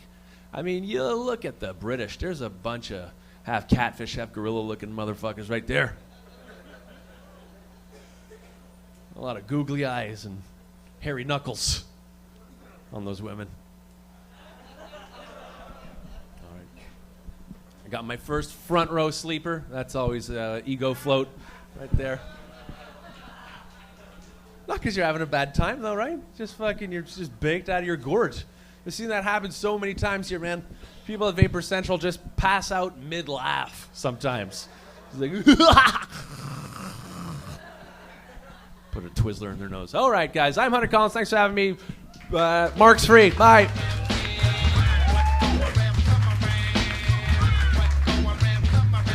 Hunter Collins, everybody. Let him hear it one more time.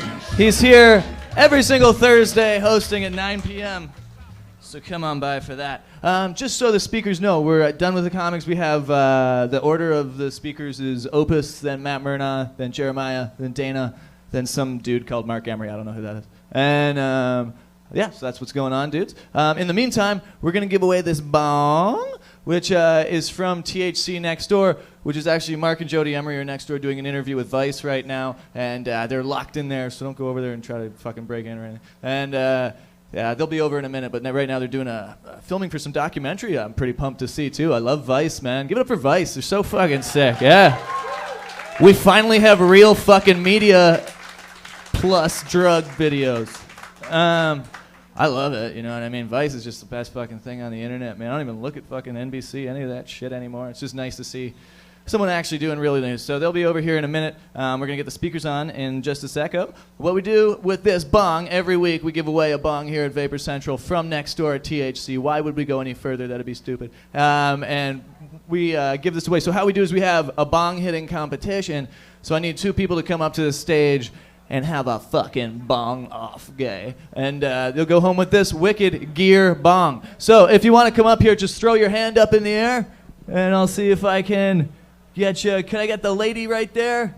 And you there, sir, with the Louis XIV hair. Come on up here. Yes, yes, yes. How are you, mon frere? What's up? She didn't want to come? Why'd you put her hand up for?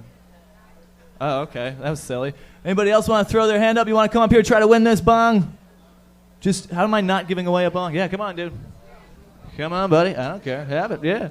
What's your name again, man? TJ, everybody. Let's give it up for TJ for coming up here. It's very scary with these lights. And your name, O'Fair? I forget it. Dave. And Dave, everybody. Let Dave hear it. TJ and Dave. Regardless of who wins this thing, you'll both be higher and you'll both be fucking winners. So this is how we're going to do it, one at a time. We'll go with Dave first. Dave, you hit the bong. When you're done hitting the bong, hand it to me, and we're going to play you some music. As you blow out the smoke, you're going to dance, and we're going to see who's better at getting high and then getting down. You get it? Yeah? So we'll go with Dave first. We're going to count you down. Come on back here, TJ. Give this man some dancing space. And we're going to count him down. 3, 2, 1. Then everyone chant toke. You ready, my man? Let's do it. 3, 2, 1. Toke, toke, toke, toke, toke, toke, toke, toke, toke, toke. Oh, boy's a pro. He's clear. Give him some music, Chris. Oh, yeah. Dance that shit. Oh, yeah. Stir it up. Stir it up. Fuck yeah. Oh, yeah. This will go on for hours if I let it. Give it up for Dave, everyone. Thank you for some fucking enthusiasm. Let me be honest with you, TJ. No one ever wins these bongs by acting cool or something like that. So if you got some Michael Jackson dance routine planned, throw it out the window and just act like a dickhead. It'll be way easier to win the bong. But we're going to count them down. You guys ready for the next one? You ready for TJ? Do you want to tie? You ready, man? He's fucking already smoking. He's like, what? All right. Count him down. Ready, everybody? 3, 2, 1. Toke, toke, toke, toke, toke, toke, toke, toke, toke. Oh, he's clear. Give him music, Chris. Give him music. Go, TJ. Dance. Oh, classic. Grabbing, pulling. Yes. Very sexy. Yeah. TJ, everybody, let him hear it. Give it up for them both. Oh, man, yeah. That's so fucking awesome. One of the best parts of my job is just I get to come here every week and watch people act like dickheads for bunks. It's fucking... I love it, and I would do it too. I never get to fucking dance and get one of these things, but I'm glad this is a good one. In honor of Marc Emery coming back, we're giving away a really sweet gear bong. You guys need to vote for who you think is going to win this beautiful gear bong. Be really loud, clap as loud as you can for the person you think should go home with this bong. Do you think it was TJ here? I'm going to be honest, I don't think they do. All right. But it doesn't matter. We got to figure out for sure. Do we think Dave won the bong? I think Dave won it. There you go, man. Give it up for both of them, everybody. Thanks for coming up. Cheers, man. Look at this. Lovely. Thanks, man. Thanks, TJ. We'll get you something else. Like some papers. That was a great job, man. That's fucking sweet. What does your, Dave, what does your shirt say? It says annual deaths from tobacco, 44,000. Alcohol, 13,000. Legal drugs, 2,000. Illegal drugs, 1,400. Caffeine, 187. Aspirin, 44. Weed, fucking goose egg, bitches. That's right. There's 120,000 people that die every year in North America from some kind of alcohol-related death. There's only about one that dies every year from marijuana, and that guy dies of laughter. Or choking on lemon squares, you know what I mean? Could be both. I love it. We're going to get going with our speakers, man. We've had a lot of fun. This is basically sort of our art form, you know, art form. We get up here and just sort of like tell jokes and stuff like that. We do the best we can to be socially conscious and try to, you know, convey messages that maybe couldn't be articulated by super educated people or whatever. But we have some people here where they dedicated their lives to this cause and to...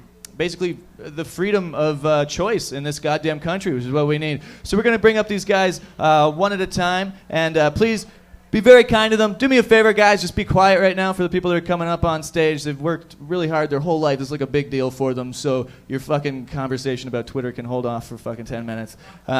Please give it up for this awesome guy. He's been an activist for a very long time. Came out from BC. He's making his home here now. He's got a podcast here. Please give it up for the awesome Opus 420, everybody. Let him hear it.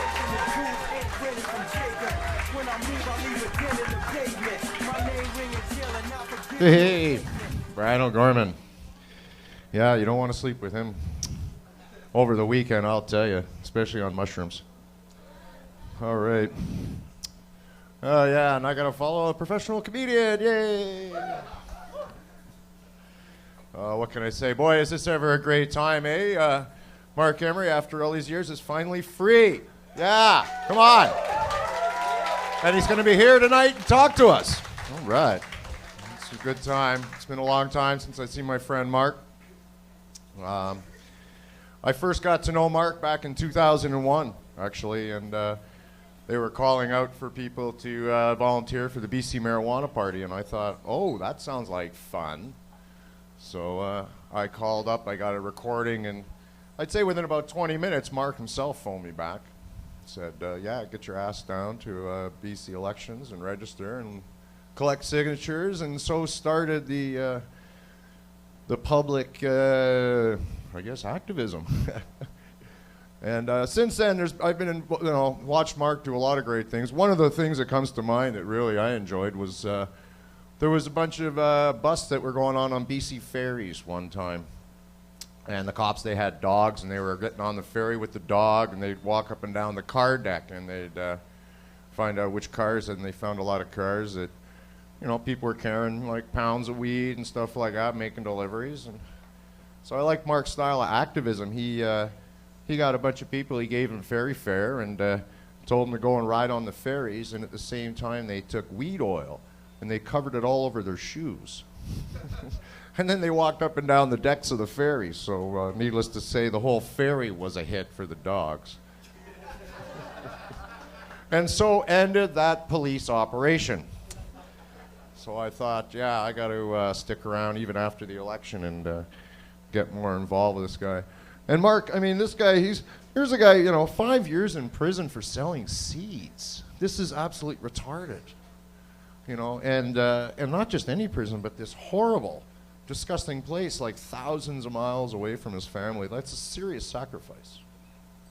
And, I admire some of the other things he's done. I mean, the money that he gave, getting Washington State, them to legalize marijuana down there, that Jodie was working with on the incentive, and to actually have the Crown Attorney come around full 180 degrees and realize that he was wrong, and turn around and endorse marijuana legalization, and worked and became part of the group that made marijuana or got marijuana legalized in Washington State. This is the guy that locked him up. Oh boy, I tell you, I can't believe Marc's not more pissed off, because I'd be screaming fucking mad. And but anyways, if you guys all want to do something, you probably heard me talk about it a lot on my shows. If you really want to make an impression, if you want to do something in the next 15 months or so, and you want to do something really big and be proud of, get out and vote. It's that simple. You're going to hear a lot of people talk about a lot of things and a lot of history, and there's some other great speakers that know Marc a hell of a lot more than I do. I mean, I sort of knew Marc from afar. I was over on the island where I spent most of my time, activism there. And we go back and forth to Vancouver, obviously, but there's people here that actually work very close with Marc and a lot longer. And you'll hear from them. But you'll probably hear the same thing. I know Dana Larson here is very involved in politics and the NDP and BC NDP and then Sensible BC and getting that initiative going. That was awesome. So, yeah. By all means, just, democracy works when we all take part. And just remember, when you do go vote, think of some of those people over in like Egypt and places like that are dying in the streets for just the chance to go and what you're going to go and do next year and vote for Justin Trudeau or the Liberal Party anyways. And let's do something. And, we've got an opportunity to see pot legalized.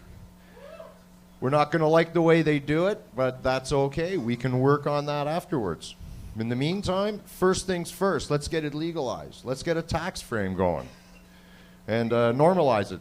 I want to put in for a rebate on my taxes. So, yeah, let's make it, normalize it. We're almost there now. It's fun to sit here and all get high and everything like that, but when you walk out of here every day, you should hopefully think of something what you're going to do and to help further this movement. And the one thing that's so easy is just say, I'm going to vote. I'm going to make sure that I tell other people to get them to go vote too. And if you're really into it when you go vote, dress up in some funny costumes and shit and get high and have a good time doing it. Might as well, eh? Let's not make it boring anymore. I don't know what else to tell you, folks. That's about it for me. I was just told at last minute about this, so. Yo, thanks very much. Have a good time. Lots of speakers up.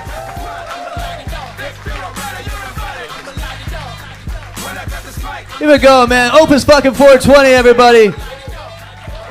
Check out his podcast on Pot TV. Absolutely wicked dude.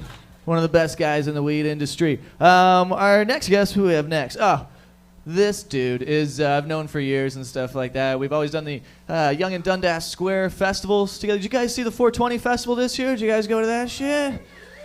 It's amazing. We had 15,000 people all smoking weed at once. All the smoke rose up in the air and all these helicopters started crashing into each other and stuff. It was fucking sweet. Do you know what's weird about 420 is that it's also Adolf Hitler's birthday. Do you guys know that? He would hate what happened to his birthday so fucking much. Like, this is not what I had in mind! I wanted destruction. All they do is hug each other. This is bullshit. Bullshit. I'm going to kill all of them. All the Jews. You know what? Forget about it. I'm going to go back to art school. Couple history buffs. All right. Hey, I just got a text that they're coming over. Right this very second? I think so. We're still going to have our speakers, but they're on their way in. Okay, so what should I do right now, Chris? Should I bring up Matt, or should I just introduce Marc coming in, or what? However you want to handle it, yo. All right. All right, everybody get naked. That's right. I'm the fucking mayor. You fucking. Okay. So do we? Mark's gonna watch Matt and stuff like that too, right? Chris? Yeah. Okay, cool. So I'll just bring up Matt, one of the best pot activists in all of Canada and Toronto zone. This dude writes. Sorry, you're from St. Kitts actually, but he's Toronto's best writer as far as pot goes. He's always in Now magazine, just really helping the cause. Give it up for the wicked, Mr. Matt Murna, everybody. Let him hear it. Oh, I swear to God, if you're not wearing a fucking bow tie, I'm gonna be so mad. Okay, cool. There you go. Oh, how can you go on after like Hitler jokes, man? Like, fuck. Hitler jokes? And now you're like, here's the mic. And then they're like, all my good material I had to edit out in the back for the last hour. That was awful. Friendly material, okay. Yeah, so, Prince of Pot Marc Emery, 10-year ordeal. Let's just be sure about that. 10-year ordeal for Marc Emery.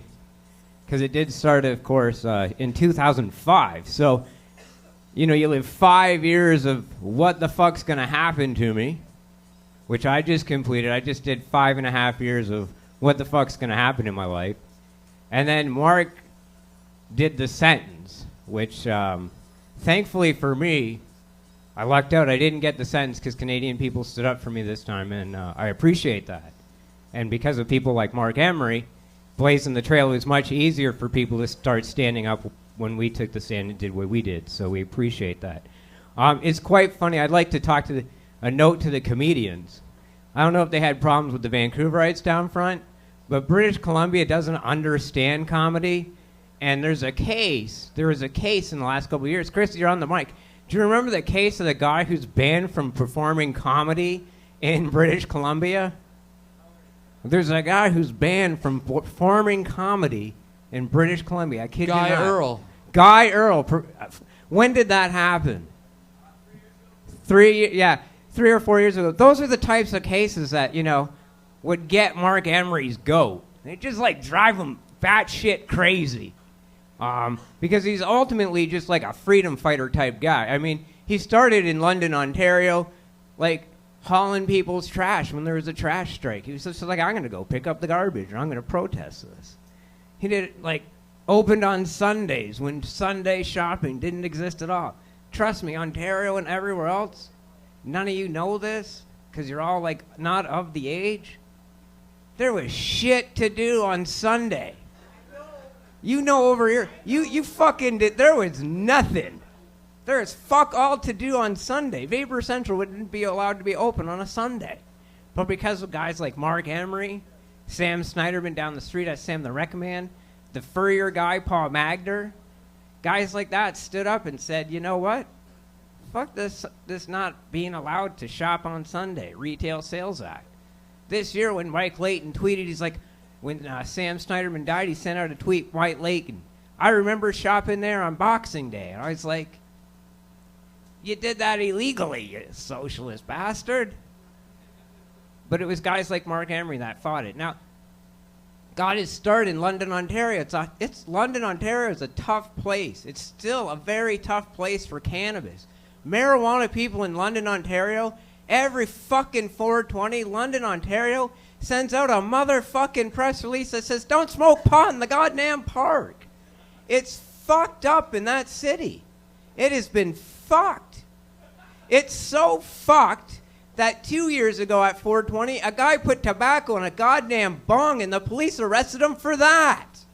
I don't make this shit up. I'm not a comedian. I'm not funny. It's not funny at all. Everything I just told you is true. And that's what the Marijuana Zone's about, is we look at these things and go, holy fuck, this shit is going on. You can't make this stuff up. You can't. You can't make up London, Ontario sending out press releases that say, don't smoke pot at this protest or we'll arrest you. Somehow Marc Emery found out that Vancouver is slower, it's more beautiful, it's quieter and somewhat easier. You can breathe a little easier there. And it also is a bigger Canadian city than London, Ontario is. Has a bigger media presence. So A fucking guy just picked up from London, Ontario, just packed up and did the same sort of shtick. It was the same fighting spirit in Vancouver, where people were like, man, that's pretty cool. And people caught on to it. They picked up on those ideas. They had smokeouts. Marc Emery paid for them through the sale of marijuana seeds. People don't know this. Well, some people do. The very first marijuana seeds I bought, Marc Emery Seeds Direct, Jordan of the Islands. Fuck, man, that was in yeah, it was we put in a grow, and as Bryan O'Gorman said in St. Catharines, we put in a grow. The guy had to fix up the apartment. It was a big apartment, and it was massive. And we're like, yeah, we want to put in a really big washer and dryer right over there. Can you put up the power supply and everything? It was awesome. It was the biggest grow I built. My buddy, we harvested that crop. My buddy moved to Spain. I moved to Toronto for their first time.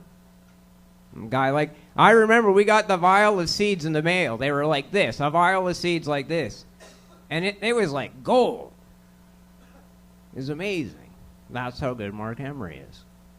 We started a revolution by selling seeds. That seed empire actually goes a little bit further back. He was sold seeds to the mailing list when you went to the High Times Cannabis Cup. And that's when the idea clicked. People need marijuana seeds in Canada. It was a genius. Figured out how to do it. Made it happen. Started up cannabis culture. The first 10 pages of the magazine, for some of us, and there's a guy out there named Adam Rosen who knows that Marc Emery seed catalog up and down like crazy. He's that unique about it.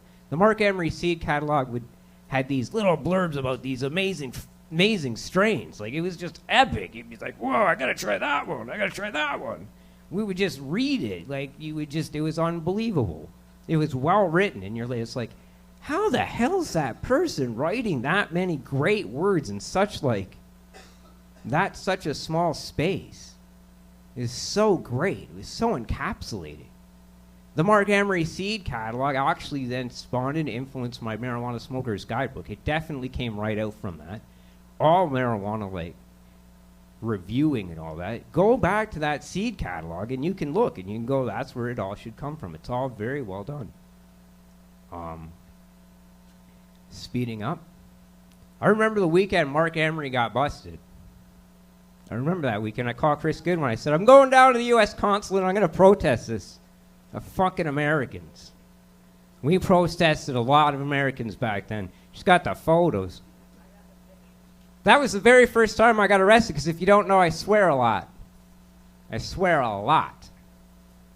And that was the first time I got arrested, 2005. The last decade I've been spent a long time getting arrested. And I didn't think I'd see him back here on this stage. The last time he was back here, this stage was packed. It was awesome. He did an hour. It was exactly like watching a Jello Biafra concert. It was unfucking believable, the speaking abilities this man has, the passion he has. And I just want to say, welcome back, Marc Emery. Thank you very much for being here.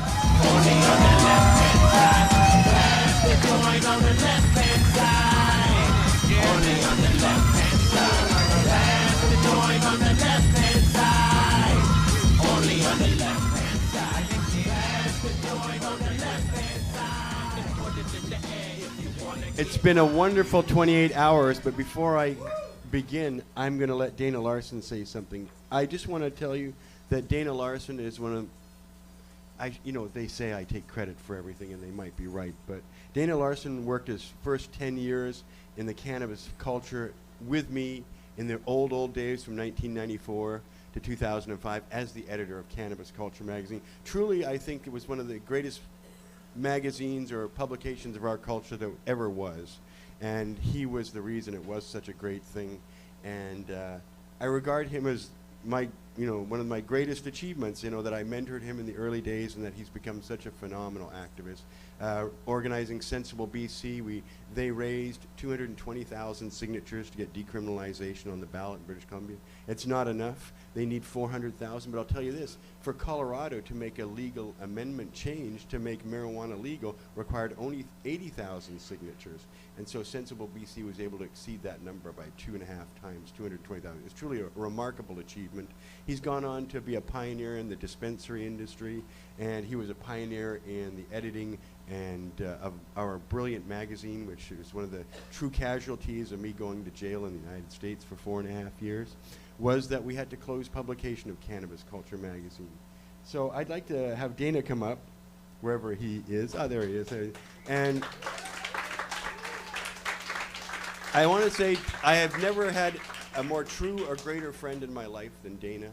When I was in prison, not only was he available to send me anything that I could possibly want, but he sent me 500 books over the 4.5 years. He provided me with just endless inspiration and sustenance, and he never flagged and he never failed, and he was always available to help me. He was a true friend indeed, and I love you, man. Thanks very much. You better take a hit from my weed and need some. Go hard, live hard, die hard.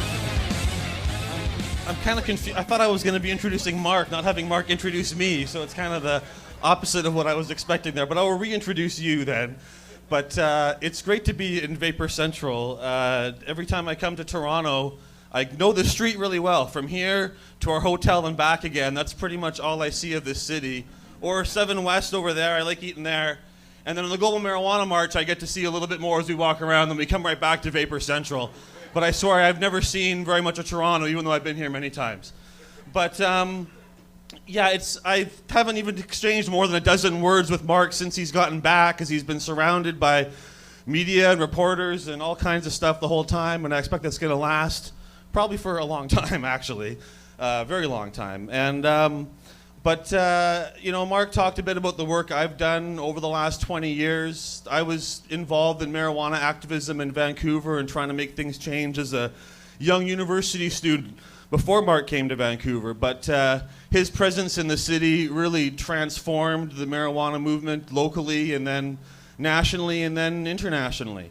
And, seeing Marc over the years and working with him and that and kind of being in the background of his challenges and that, we saw so many times when he was able to rebuild from such dire circumstances, having the police coming in and taking all of his bongs and pipes and vaporizers and seeds and being reduced to huge debts and not giving up, not backing down, building, continuing to build, rebuilding, and then coming back stronger than ever before. And doing that again and again from police raids. And it was so frustrating for them to come and take all this stuff and try to shut this guy down, and he would reopen the next day and keep doing it over and over again. And they thought if they went to the Americans and got them to come take him away, maybe that would shut him down. But really, it's just made him and our whole movement stronger than it ever has been before. And so I always think of the Star Wars scene with Obi-Wan Kenobi. If you strike me down, I will return more powerful than you can ever imagine. And I feel like that's really what's happened with Marc during this time, and how people have really come to see him. I remember you telling me very early on, I'm going to make people, marijuana and me, it's going to be all mixed up together. They're going to think of those things. They're not going to be able to think of marijuana without thinking of Marc Emery. And I think you have definitely succeeded in that effort to put those things together and to become a symbol of our movement and of our cause. And people sometimes say, oh, you just want to get high, and that's why you want to legalize pot, just so you can get high. And it's like, I'm already high. I'm already super high. That's not what this is about. I could be as high as I like. It's bigger than that. You don't have to, work so hard and go to jail because you want to get high, although you probably could get pretty high in prison too, I imagine. But it's about more important things. And really, I think the reason I've devoted my life to this is because I think this is one of the most important things we can do, especially as Canadians where we are. It's hard for people here in Canada to make a huge difference in what's the Israeli-Palestine conflict or what's going on in Russia and stuff, but we can set an example for the world with better drug policy, with better marijuana policy, and that is something that will affect everybody on this planet, because these are laws that are in every single nation on earth. It's a worldwide pogrom against the marijuana culture. And not just against marijuana, but against all the sacred plants, all of these most wonderful plants that are here for us to use and have been used by humans culturally since before recorded history. And these laws are in place everywhere, and we can make a difference right here. Little Uruguay, everyone's talking about Uruguay. Who even knows where Uruguay is on a map or knows where to find it? But everyone's talking about, oh, they legalized marijuana in Uruguay. It shows what a small country can really punch above its weight in affecting the rest of the world and in providing a positive example for the rest of the world. And although America has beaten us at the state level of the legalization, Canada has definitely been a beacon for Americans over the years, in terms of activism, in terms of making change, and really in terms of civil disobedience and ignoring those goddamn laws and doing things despite them. Like this beautiful sanctuary that we are in right now, Vapor Central, is such an amazing place, and there's only really a few places in Canada like this, a very few places where you can come and smoke a joint and be with others and not be worried about being charged, not being worried about cops coming to get you or being judged, and being able to be among others of our own kind and our own culture. There's only a few places like that in Canada, and there should be, and there will be, and there are becoming a lot more of those. But, and you know, we haven't got it legalized yet, but over the last 20 years of this crusade, we have made a huge difference. And with Marc leading the charge, we have accomplished so much as a movement.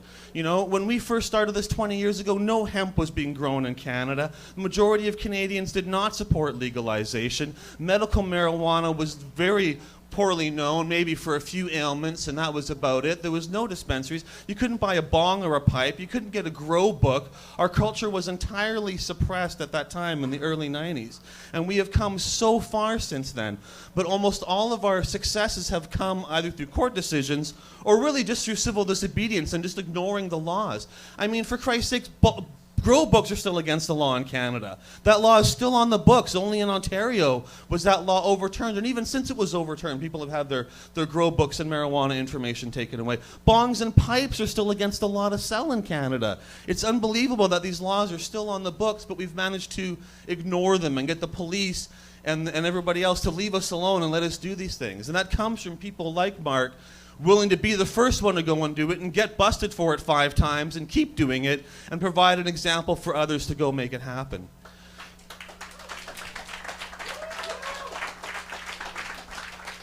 And I've actually been writing a history of cannabis in Canada, and I've learned so much myself about how important this plant was to our country in the 1800s and 1700s, and how it's really been an important part of our history. And you know, looking at the last 20 or so years, it is very historic what we're doing in this country. These are things that are going to be, I think, recorded in the history books in the future, and that our children and grandchildren will read about this transformation and how we ended the war on marijuana and the war on drugs in Canada and then around the world. This is something that's very important, and I think that Marc's going to be a historical figure that will be remembered and revered by future generations as somebody who made real sacrifices to help change these laws.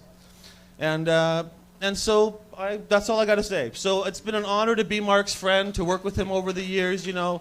And I feel kind of very emotional. I don't want to cry or anything, but it's great to have him back in Canada. And I have to say that as someone, it's always been an example for me to maintain a positive attitude in the face of adversity, not to get stuff get you down. Remember, like Bill Hicks said, it's all a big ride. We're on a ride, and just enjoy the ups and downs because you're on an amazing ride. And it's been a wonderful ride these last 20 years working with Marc Emery, and we got a lot more work to do. I know he's going to get right back at it. But here you go, the Prince of Pot, my friend, Marc Emery. Yeah, from the land of the lost, trans-Canada cross, patriotic and an honor with my hand on my heart. From the greatest of lakes to the greenest of greens, to the rockiest mountains and everything in between. Well, it's fun to be me, you know, and I even said that while I was in prison because, you know, doing something, let's almost use the word noble, doing something on principle, giving a good chunk of your life in sacrifice, I guess, for principle even in prison, was highly regarded. You know, in the 4.5 years I was in prison, I really never heard an unkind word spoken to me by any inmate. And I was in a medium security prison for almost all of that, and a lot of these people are serving life imprisonment without parole. They've come down from the penitentiary. They're covered in tattoos. They're badass dudes, a lot of them, or at least they think they are. And they're serving horribly long sentences, by and large, for drugs. Mostly methamphetamine, crack, cocaine, but certainly there were many, many people there for marijuana, serving 10, 15, and even in one case 25 years for marijuana distribution. So I was able to be very productive in jail. I wrote a lot, I blogged, I read a book every week, I had 25 magazine subscriptions, I got the New York Times every day. I learned how to play the bass guitar and was in an outstanding rock and roll band of incredibly talented musicians. And all of them were very patient in teaching me at no charge for anything, music and music principles and how to be a bass guitarist. And I must tell you that it was a very redemptive and meaningful experience being in prison. And I hope I always carry the message forward that I saw there, that, you know, it is a very wrong society that punishes people for drugs and puts them in jail for decades and takes them away from their family and their children and essentially ruins their life because of a lifestyle choice they made. And we manufacture crime. With the drug laws, we actually create criminals. Because if you think that, you know, if we took away a certain law and it reduced the crime to zero, then it must be the law. Because certainly, if we ended the criminal sanctions for murder, we wouldn't expect murders to go down. You know, if we ended a criminal sanction on robbery, in other words, it was okay to rob people, we won't prosecute you, we wouldn't expect robberies to become less frequent. But in the case of so-called drug crimes, if we just simply eliminate the drug laws, we eliminate the drug crime. So therefore, these laws must be illegitimate because they serve no public safety function or purpose. They just create criminals who get recycled through the prison system and provide an income for people exploiting those people. And so the real evil people here are the politicians that pass those laws, keep those laws in place, even though there has never been any public benefit to prohibition. There's, you know, I get called a lot of things, an egomaniac, a jerk, an asshole. In fact, there's a number of, you know, critics out there in newspapers who said that. Margaret Wendt in the Globe and Mail the other day, Warren Kinsella on the Sun News, saying I'm an egomaniac out to promote myself, et cetera, et cetera. But what I never hear is any actual criticism that says the good thing about marijuana prohibition is this. Marijuana prohibition was justified in giving 2 million Canadians criminal records and hundreds of thousands of people going to jail and all the cops that have killed people's pets and invaded their home and destroyed their lives and all the young people who got criminal records who couldn't go to the United States for a job or a university and all the bad things that happen, all the street violence from gangs that happens as a result of prohibition. We get all the negative things, but we've never received a positive benefit for those billions of dollars and all those lives ruined and all those people who got arrested.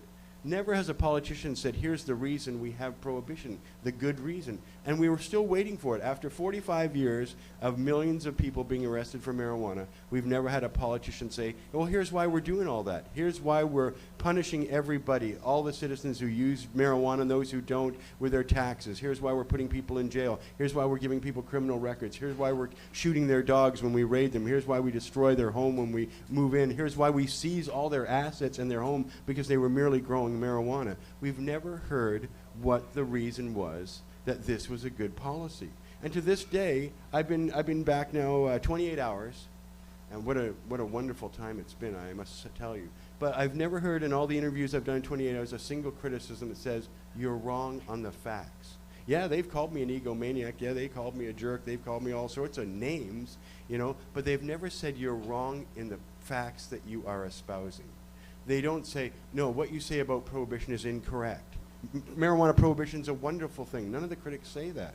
They totally avoid the issue. They just say, oh, Marc Emery, you know, is going to ruin it for Justin Trudeau, or Marc Emery shouldn't be giving advice to the Liberals. And I'm saying, but if what I'm saying is true, shouldn't you be saying the Liberals should embrace him and all the people like him who simply want justice after 45 years for what is indisputably a true assertion? Marijuana prohibition has no useful social purpose as political policy in any civilized society. And that's the end of the argument. It's right there. There's no good thing about marijuana prohibition. Why do we still have it? And yet so many of these editorialists will dance around the obvious just to call me names.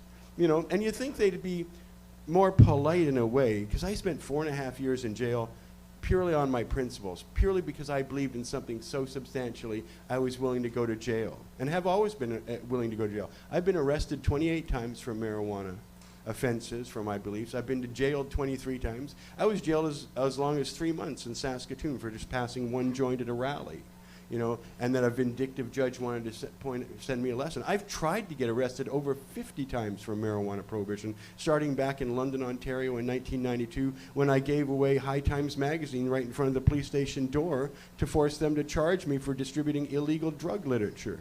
You know, I've been trying, and in fact, in the summer of legalization, came to 9 communities in Ontario and smoked a huge 1-ounce joint in front of police stations from Windsor to Ottawa to North Bay down to Hamilton in an attempt to get arrested, to prove to people that the marijuana laws at the time didn't exist, but also to prove that marijuana is a legitimate thing. It's a peaceful lifestyle choice, and we should never have to endure any punishment or discrimination or any kind of abuse because we choose this peaceful lifestyle.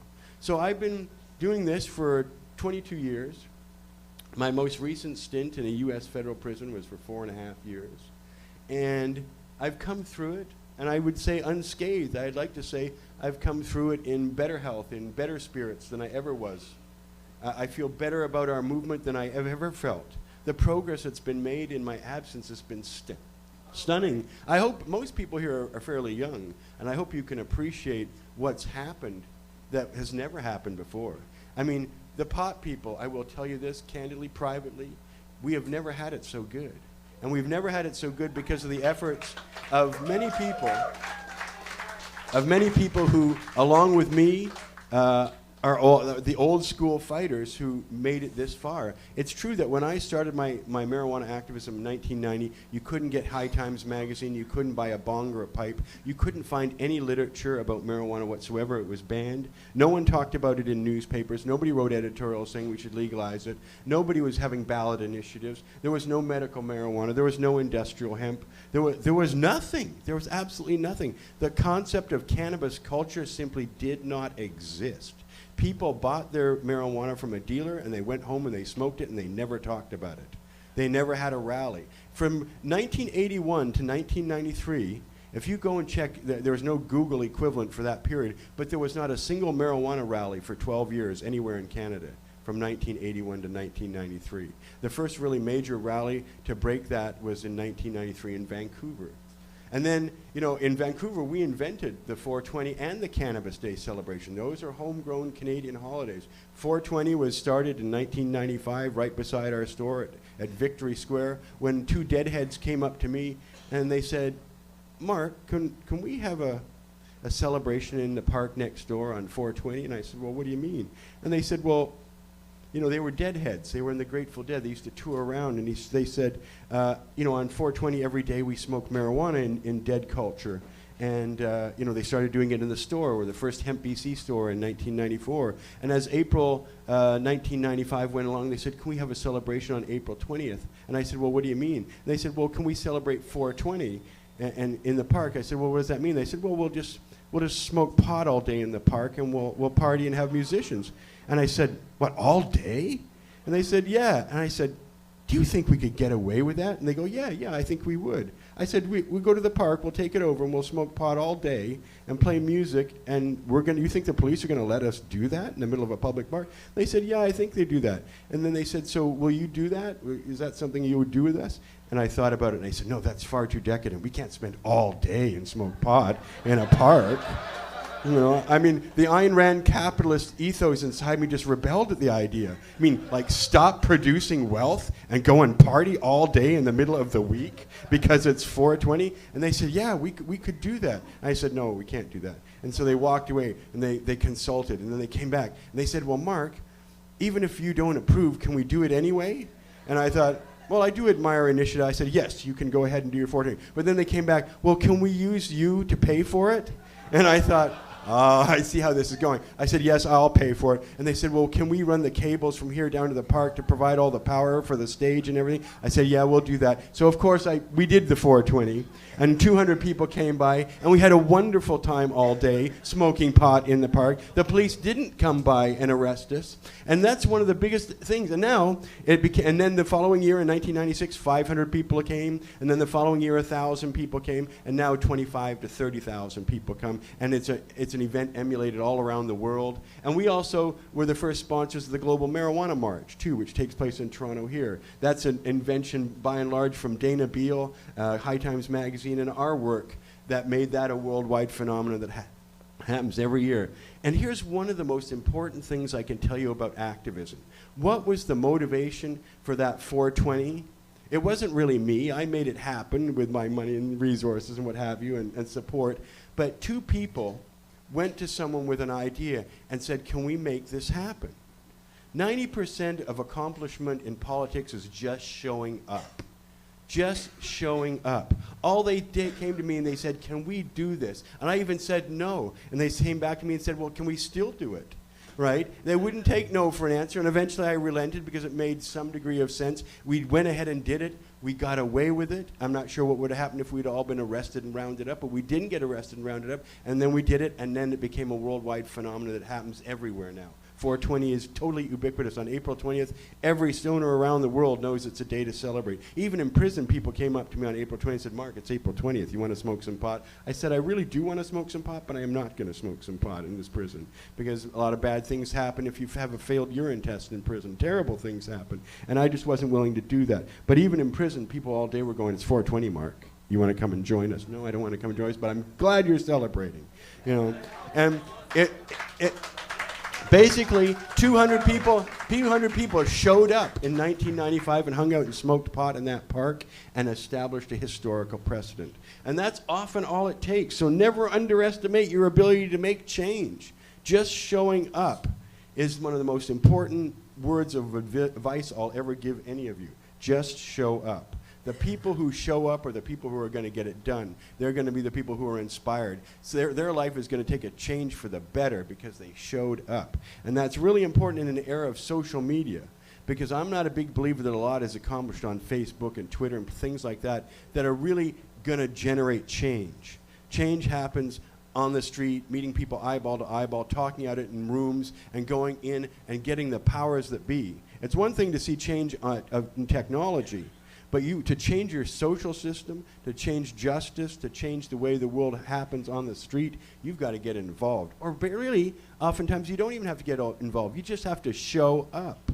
You know, that's such a really important thing I want to tell people. And that's what I did a lot of times. Many times my civil disobedience was me, I just showed up. I showed up in front of the police station and said, I'm giving away this High Times magazine. I dare you to arrest me. This is illegal stuff. This is dangerous information. That's a $100,000 fine to be distributing this true information about marijuana. It was a $100,000 fine for your first offense and $300,000 for your second offense. In fact, the penalty for promoting marijuana in a magazine was 50 times greater than the actual financial punishment for possessing marijuana. The most you can be fined for actually possessing marijuana is $2,000. But the fine for telling people about the truth of marijuana was $100,000.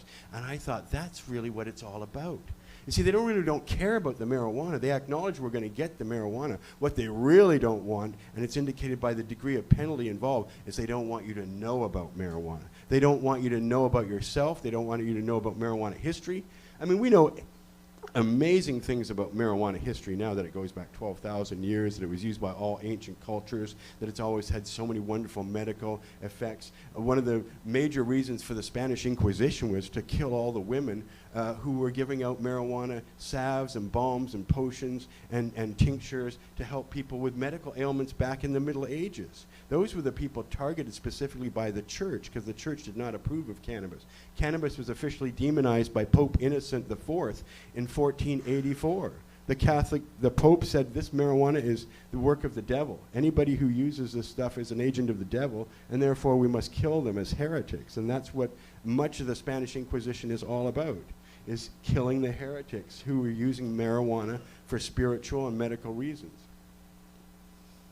people have paid a price in our history for what has gotten us to this point today. Again, we've never had it so good. Right now, even though people get arrested all the time and go to jail, there is more marijuana being produced today than there was a year ago today. And there was 10 years ago, 20 years. More marijuana is being produced every day we are alive. And that is a sure sign we're winning. If there is more marijuana today than there was yesterday, then we're winning. If there's more marijuana today than there was a year ago, we're winning. And we are absolutely winning. In Canada and the United States, there are marijuana factories longer than this building, all producing marijuana.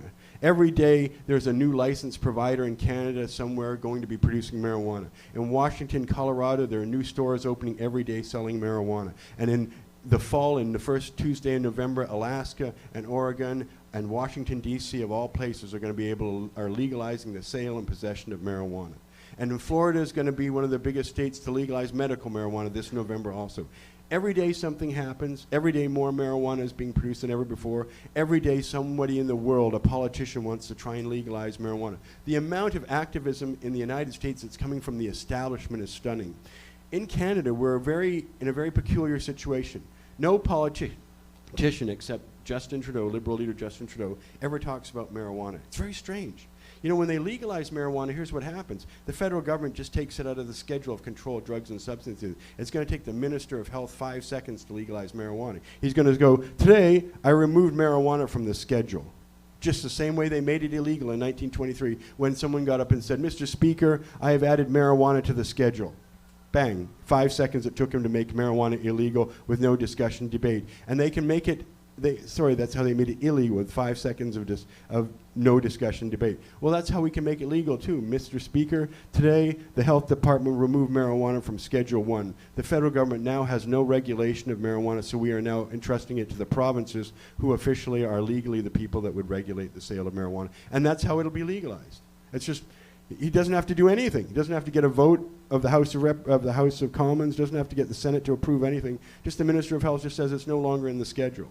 And therefore the provinces will begin to regulate it. Now in the United States, all the politicians from all the states are fascinated with what's going on in Colorado. All that tax money they're collecting in Colorado is earmarked for schools, hospitals, and even law enforcement. It's going to pay for things that people recognize as a necessity, as a good, as something that ought to happen. So Colorado is being investigated by state legislators all over America. They're going to Colorado, they're going to Washington. They're checking out what's happening, and people are coming back and introducing legalization bills in virtually every state legislature. But in Canada, none of our provincial politicians talk about legalizing marijuana. You never hear any of it. There's no debate going on between federal politicians already elected and state and provincial legislatures. Canada has a very cowardly political elected official culture. For some reason, even though the majority of Canadians want to legalize marijuana, no politician really talks about it. That's what in some ways makes Justin Trudeau very, very special. Not only has no leader who could be the Prime Minister ever said, I favor legalization, and that's the policy of my party, and that's the policy we're going to make happen. Not only has that never happened anywhere in Canada before, but we've never had an official party policy like the Liberal Party of Canada's policy is that specifically says we're going to legalize marijuana, and we're going to regulate its consumption and its sale, and we're going to have a regime similar to what is in fact in Colorado. That's the official party policy. Never had that happen before. And we've been misled before. I know why young people are cynical, though they don't think voting makes any difference. You know, 45 years ago, in 1970, August 1970, Prime Minister Pierre Elliott Trudeau, the father of Justin Trudeau, said we're going to decriminalize marijuana. The Ledane Commission says marijuana is not bad for it, we're going to decriminalize it. But it never happened.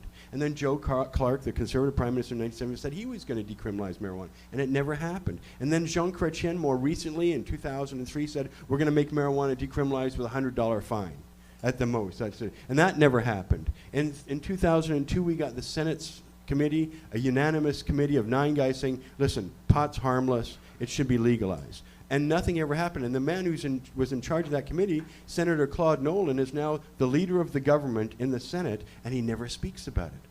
You know, Jack Layton came to my home, the NDP leader, in 2003 and said marijuana was a wonderful substance, we ought to legalize it, we ought to make it available under legal circumstances. It was a beautiful speech, and he went on to become the NDP leader, and then he never did anything about it. And so it goes. You know, we're constantly lied to, constantly betrayed by our political leaders, is that we want elected officials, and we've been left holding the bag. 45 years of being lied to, of having this horrible policy of prohibition, this colossal injustice. We've had 2 million Canadians given criminal records. 2 million people were arrested and convicted and given criminal records. Probably up to 3 million were actually arrested, and charges were dropped in many cases, as happens today. Why do we trust Trudeau? Well, we don't trust Trudeau. The only reason we should believe is believe in ourselves. You just have to show up. If 3 million of us just show up, it doesn't matter what Trudeau's intentions are. 3 million people is a big pissed off electorate. 3 million people is the largest demographic that you could possibly show up to influence the outcome of any election. Those 3 million people could show up again to vote for somebody if they were really upset about it.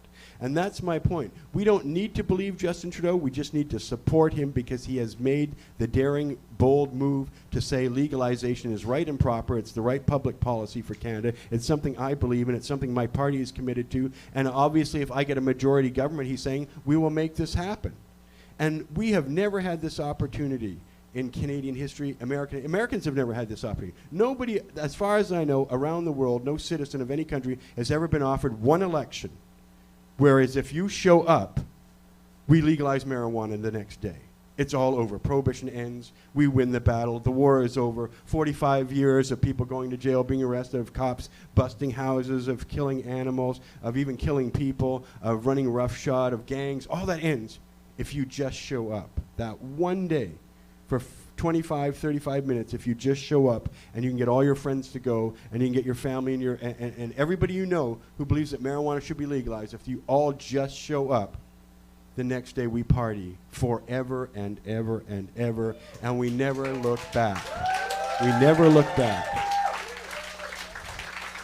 I mean, that's if you'd have told me, Mark, you're going to spend the next 25 years, you know, smoking joints and bongs and selling seeds, and you're going to go to jail for many, many years of your life. But one day, after 25 years of you being arrested, of you going to jail, of you being taken away, of you losing all your assets, of you being separated from your family and your wife, after all that, you're going to have one day in 2015, and if you can get your people together, it all ends on that day. On that day, the next day after that day, the stores will start selling marijuana. People will walk the streets confident about the marijuana in their pocket. They're not going to get arrested. There will be medical marijuana science experiments and advancements every day after that because it'll be legal to study marijuana in universities. It'll be legal for doctors to recommend it. It'll be legal for doctors, judges, cops, politicians to smoke it and share it and understand it. It'll be legal to go and buy it. It'll be legal for ordinary people to grow it. It'll be legal for people to have a business that grows marijuana. It'll be legal for everybody to make vaporizers and bongs. All the books and magazines about marijuana will all be legal. No one will ever try and ban them ever again. No one will ever say a bad thing about pot smokers as a culture, as a way of demonizing them and sending them to jail. Because Mark, in 25 years, that one day, everybody showed up. And it was a happy, wonderful world ever since because everybody showed up. So that's my message. We've got a big opportunity coming in 14 months. I'm going to be touring the country relentlessly, telling everybody, even in other countries, you just need one day where everybody we know who smokes pot shows up. That'll be my message in Ireland. It'll be my message in Spain. It'll be my message in Vienna. It's going to be my message all across Canada. And it's certainly my message to all Americans who go to vote in Oregon and Alaska and Florida and Washington District of Columbia on the first Tuesday in November. If you show up, you'll never need to think about this ever again. You'll just be allowed to enjoy.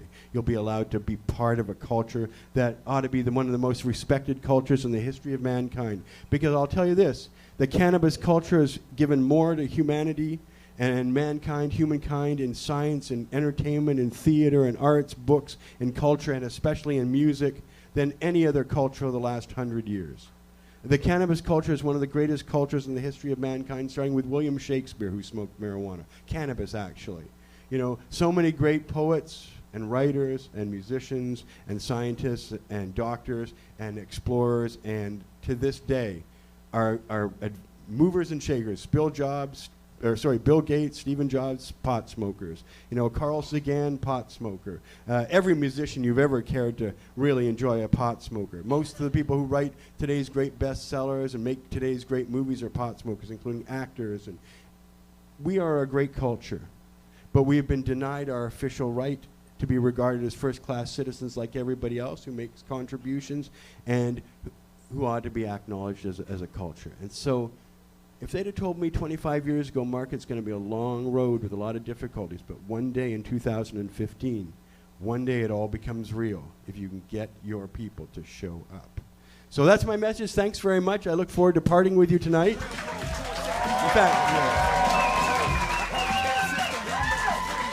In fact, thank you for showing up to,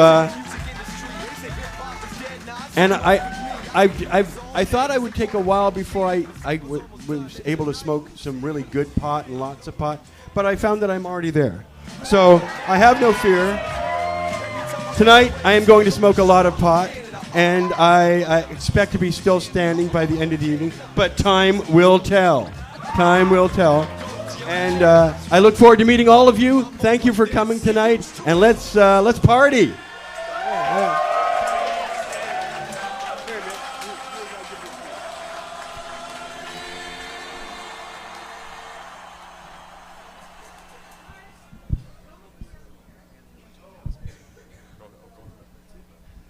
Thanks, man. Hey, guys, can we keep it going for Marc one more time? Marc fucking Emery, fresh out of jail.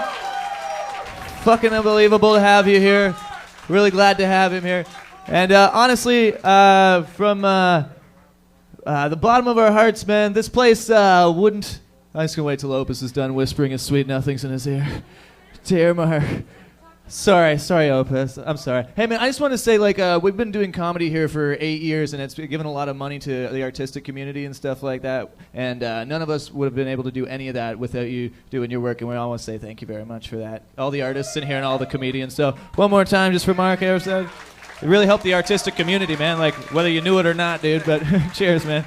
This man made a lot of dick jokes possible for us, guys.